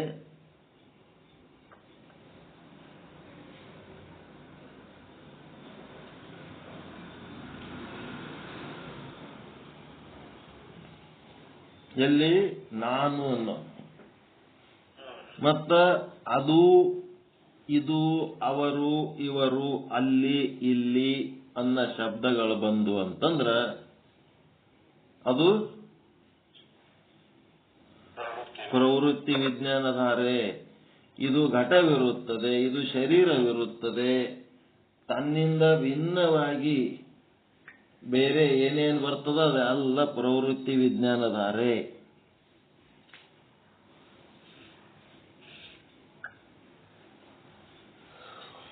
ಅವರು ಇವರು ಅದು ಇದು ಅನ್ಬೇಕಾದ್ರೆ ಮೊದಲ ಆಲಯ ವಿಜ್ಞಾನಧಾರೆ ಇರ್ಬೇಕ ಬೇಡ? ನೀವು ಇದ್ರೆ ಇವೆಲ್ಲ ಇರ್ಲಕ್ ಸಾಧ್ಯ, ನೀವೇ ಇಲ್ಲ ಅಂದ್ರೆ ಅದೇಂಗ? ಇದು ಘಟ ಆದ ಅಂತ ಹೇಳ್ಬೇಕಾದ್ರೂ ನಿಮ್ಮದು ಆಲಯ ವಿಜ್ಞಾನ ಧಾರೆ ಇದ್ರೆ ಅದು ಘಟ ಅಂತ ಗುರುತಿಸ್ತೀರಿ.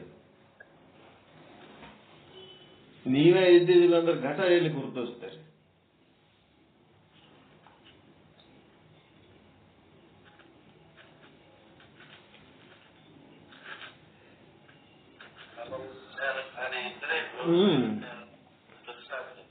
ಆಲಯ ವಿಜ್ಞಾನ ಧಾರೆ ಇದ್ರೇನೆ ಪ್ರವೃತ್ತಿ ವಿಜ್ಞಾನ ಧಾರೆಗಳೆಲ್ಲ ನಡೀತಾವ.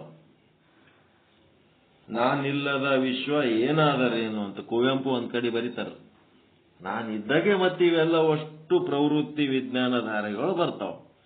ನಾನೇ ಇಲ್ಲ ಅಂತಂದ್ರೆ ಪ್ರವೃತ್ತಿ ವಿಜ್ಞಾನ ಧಾರೆ ಎಲ್ಲಿರ್ತದೆ?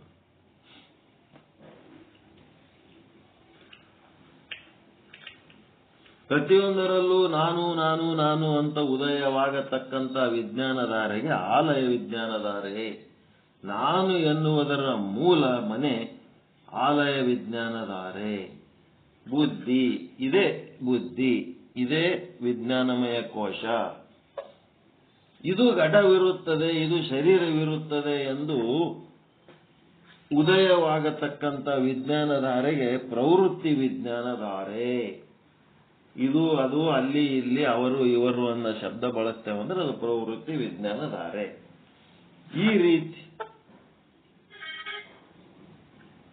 ಈ ರೀತಿಯಿಂದ ಆಲಯ ವಿಜ್ಞಾನಧಾರೆಯಿಂದ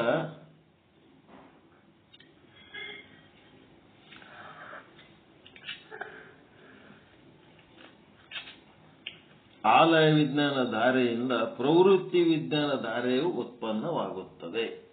ಆಲಯ ವಿಜ್ಞಾನ ಧಾರೆನೇ ಮೂಲ ಪ್ರವೃತ್ತಿ ವಿಜ್ಞಾನ ಧಾರೆಗೆ.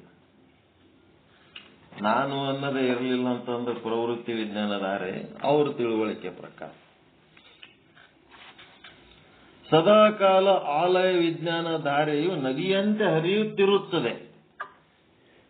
ಈಗ ನಾನು ಅನ್ನೋದು ಎಲ್ಲ ಕಾಲದಲ್ಲಿ ಹುಟ್ಟಿದಾಗ ಹಿಡಿದು ಸಾಯ ತನಕ ಅದು ನಾನು ಅನ್ನೋದು ಜೊತೆಗೆ ಇರ್ತದೆ ನಮ್ಮ ಸಂಗಟ.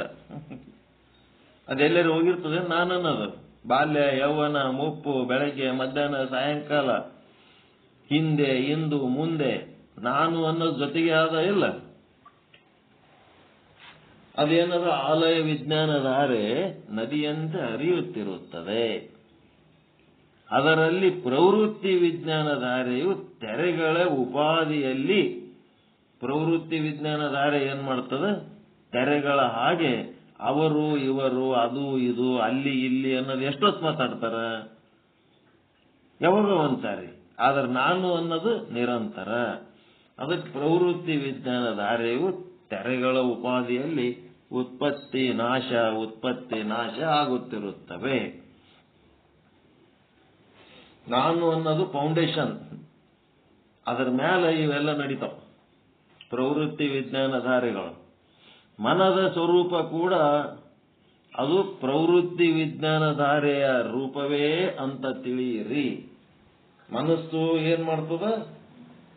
ನಾನು ಅನ್ನೋದು ಇದ್ದಲ್ಲೇ ಮನಸ್ಸು ಇರ್ಲಿಕ್ಕೆ ಸಾಧ್ಯ. ಅದು ಬುದ್ಧಿ ಎಂಬ ಆಲಯ ವಿಜ್ಞಾನ ಧಾರೆಯಲ್ಲಿ ಉತ್ಪತ್ತಿ ನಾಶ ಹೊಂದುತ್ತಿರುತ್ತದೆ. ಆದ್ದರಿಂದ ಪ್ರವೃತ್ತಿ ವಿಜ್ಞಾನ ಧಾರಾ ರೂಪವು ಮನಸ್ಸು ಇತ್ಯಾದಿ ಆಲಯ ವಿಜ್ಞಾನ ಧಾರೆಯ ಕಾರ್ಯವಿರುತ್ತದೆ ಅಂತ ಬುದ್ಧಿಯೇ ಆತ್ಮವಿರುತ್ತದೆ. ಈ ರೀತಿ ಬುದ್ಧಿಗೆ ಆತ್ಮ ಅಂತೇಳಿ ಅವ್ರ ಆಲಯ ವಿಜ್ಞಾನ ಧಾರೆ ಪ್ರವೃತ್ತಿ ವಿಜ್ಞಾನ ಧಾರೆ ಅಂತ ಒಂದೇನೋ ಶಾಸ್ತ್ರೀಯ ವಿಚಾರ ಹೇಳ್ಯಾರ. ಇಲ್ಲಿಗೆ ಇವತ್ತಿನ ಪಾಠ ನಿಲ್ಸಮ್, ಎಂಟಾಯ್ತು. ಮತ್ತೆ ಮುಂದೆ ಆನಂದಮಯ ಕೋಶವೇ ಆತ್ಮ. ಇಲ್ಲಿ ತನಕ ಅನ್ನಮಯ ಕೋಶ, ಪ್ರಾಣಮಯ ಕೋಶ, ಮನೋಮಯ ಕೋಶ, ವಿಜ್ಞಾನಮಯ ಕೋಶನೇ ಆತ್ಮ ಅಂತ ಹೇಳ್ಕೊಂಡು ಬಂದ್ರು. ಇದರದ ಮುಂದಿನ ಭಾಗ ಕುಮಾರಿಲ ಭಟ್ಟನ ಮತ, ಮಾಧ್ಯಮಿಕ ಬೌದ್ಧನ ಮತ, ನೈಯಾಯಿಕರ ಮತ ಅವೆಲ್ಲ ನಾಳೆ ಚಿಂತನ ಮಾಡಿ ಮುಂದೋಗೋಣ.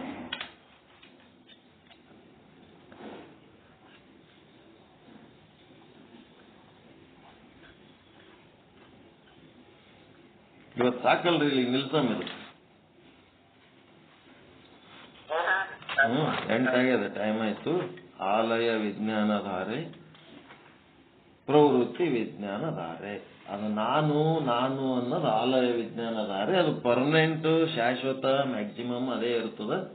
ಅದ್ರೊಳಗೆ ಯಾವಾಗ ಒಂದ್ಸಾರಿ ಅವ್ರ ಬಗ್ಗೆ ಇವ್ರ ಬಗ್ಗೆ ಅದ್ರ ಬಗ್ಗೆ ಇದ್ರ ಬಗ್ಗೆ ಅಲ್ಲಿ ಇಲ್ಲಿ ಯಾವುದೋ ಒಂದು ವಿಷಯ ಅದು ಟೆಂಪ್ರವರಿ ಬರ್ತಿರ್ತದ, ಹೋಗ್ತಿರ್ತದ.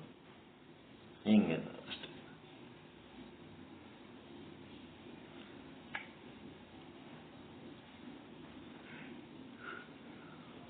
ಆಲಯ ವಿಜ್ಞಾನ ಧಾರೆಗೆ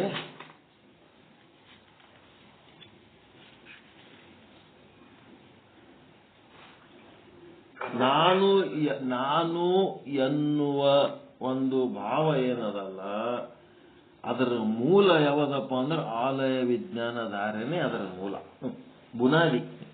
ಆ ನಾನು ಅನ್ನೋದ್ರಾಗೆ ಎಲ್ಲಿ ಹುಟ್ಟುತ್ತದೆ ಇದು ನಾನು ಅಂತಂದ್ರೆ ಆಲಯ ವಿಜ್ಞಾನ ಧಾರೆಯಲ್ಲಿ ಹುಟ್ಟುತ್ತದ ಅಂತ ಹೇಳ್ತಾರೆ ಅವರು.